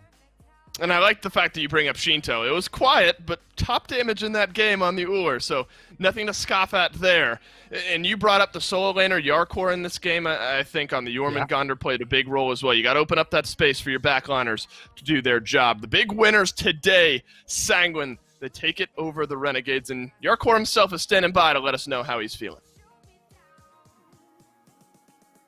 Thanks, Dolson. I am indeed here with Jarcorr, and there's a lot I want to get into in that game. There was a long set, a lot of stuff happened, but the first thing is, just how does it feel for this team to be 3-1 to start this season off, man? You all were unproven coming into this, a lot of questions around you guys, but I think you're showing people you're ready to play. Yeah, it actually feels pretty good to be in 3-1 now. It feels pretty good to win before we lost yesterday. We have like the chance to get the second game against rival. We should like secure that win and maybe go to a third game, see what happens. And just winning today, even this hard how it was, it feels pretty good. Well, I got to go back to that last moment in that game where BaRRaCCuDDa, with all the history behind him, gets this big quadra kill around the Fire Giant. It looks like Renegades are right back in this game, and maybe it's not as secured for you as you like, but then you guys make that big play over there around the Gold Fury. I mean, did you all know they'd be in the jungle? I mean, just what were the comms like? Just taking through that whole moment and how the team was feeling. We were expecting that. We were expecting them to group and look for a pick, because this is like the classic call when you are like that ahead of the game. And then I think they were in different pages. They didn't want to hard commit on the Ganesha, and the Ganesha get a great ult into Jing, and it was 1 HP. And then I Jorm ulted and just killed her. He hard carry, and then they all dead because of that. So that's right. You seal off BaRRa's big game by killing him with the thorns, I believe, right? You make him kill himself, so to speak. We'll talk to you about game number 1 as well, because that one was a much slower pace than those other 2 games. Is that an intentional decision with you all? Are you comfortable taking those late game team fights as a team? Or talk to me a little bit about some of the decision making for those. Yeah, I think that our biggest strength is the team fight factor. Like, we're a team fight team, and we always like aim for that, but we're trying to figure out different type of playstyle in order to like play against different teams, because all the teams not gonna allow us to go the team fight stage. So we're trying to figure things out, but I think that is like how we feel more comfortable when we play as 5. Well, I've been impressed with what you all have done here, Jarcorr, man. I appreciate you taking the time to talk with me, and I'm looking forward to every other chance we get to watch you guys. I'll get it back over to Dolson, though. They're going to close out the day. Yeah, thanks. Bye. Always appreciated, Finch. Thanks to Jarcorr, and congrats to the rest of Sanguine as well for sweeping this one up in 3-1 fashion. And I like the way Jarcorr kind of talks about that, Gore. He's like, honestly, in a way we kind of expected what the Renegades were going to do there, and it shows. The communication from Sanguine reflected that, and they were able to turn it around. Look, I think the days of looking at like a team BaRRaCCuDDa's on specifically from last year and being able to glance over it as a win are absolutely over. And realistically, this is something that we kind of touched coming into the day, me and Finch, where it's just everyone's so close in this league. Yeah, you're going to see the scores, especially in the standings, maybe dictating something otherwise, but a lot of these games have been very close, even for Radiance, even though they are so far untouched in terms of defeats. It's just so impressive to see what these teams have been able to bring and the level of play here in Season 7. That's right, and the last 4 teams yet to reach 4 games, and that is Knight's rival SSG Radiance. They will be playing tomorrow in that respective order. So tomorrow morning, Gormizer, we get though a different org for the Knights, a World Championship run back, except the junglers have swapped this time around, and then maybe some mid lane, some role changes there for rival, and then SSG Radiance will round out our week. How excited for you, or for that Knights rival matchup are you? That one honestly might be, it's hard to call it a highlight of the day considering both sets being as amazing as they could be. But I think it might be a good tell. If I'm rival here, not only is it your chance to go back and maybe rectify what you wish had happened in history and take a win, but it's also your ability to showcase what you have in Season 7, that these role swaps are working for you. Not just 1 win against Sanguine, but 2 wins in a week would absolutely kind of solidify that things have settled for you and you are the team everyone's expecting to be. It's going to be an exciting one to watch. Absolutely. Knights rival to start off the day, SSG Radiance to round out the week of SPL action. But that's it for us here today. Thanks so much, everyone, for watching. On behalf of myself, Gormizer, everyone back in production, we'll see you at 3 p.m. tomorrow for the World Championship Runback.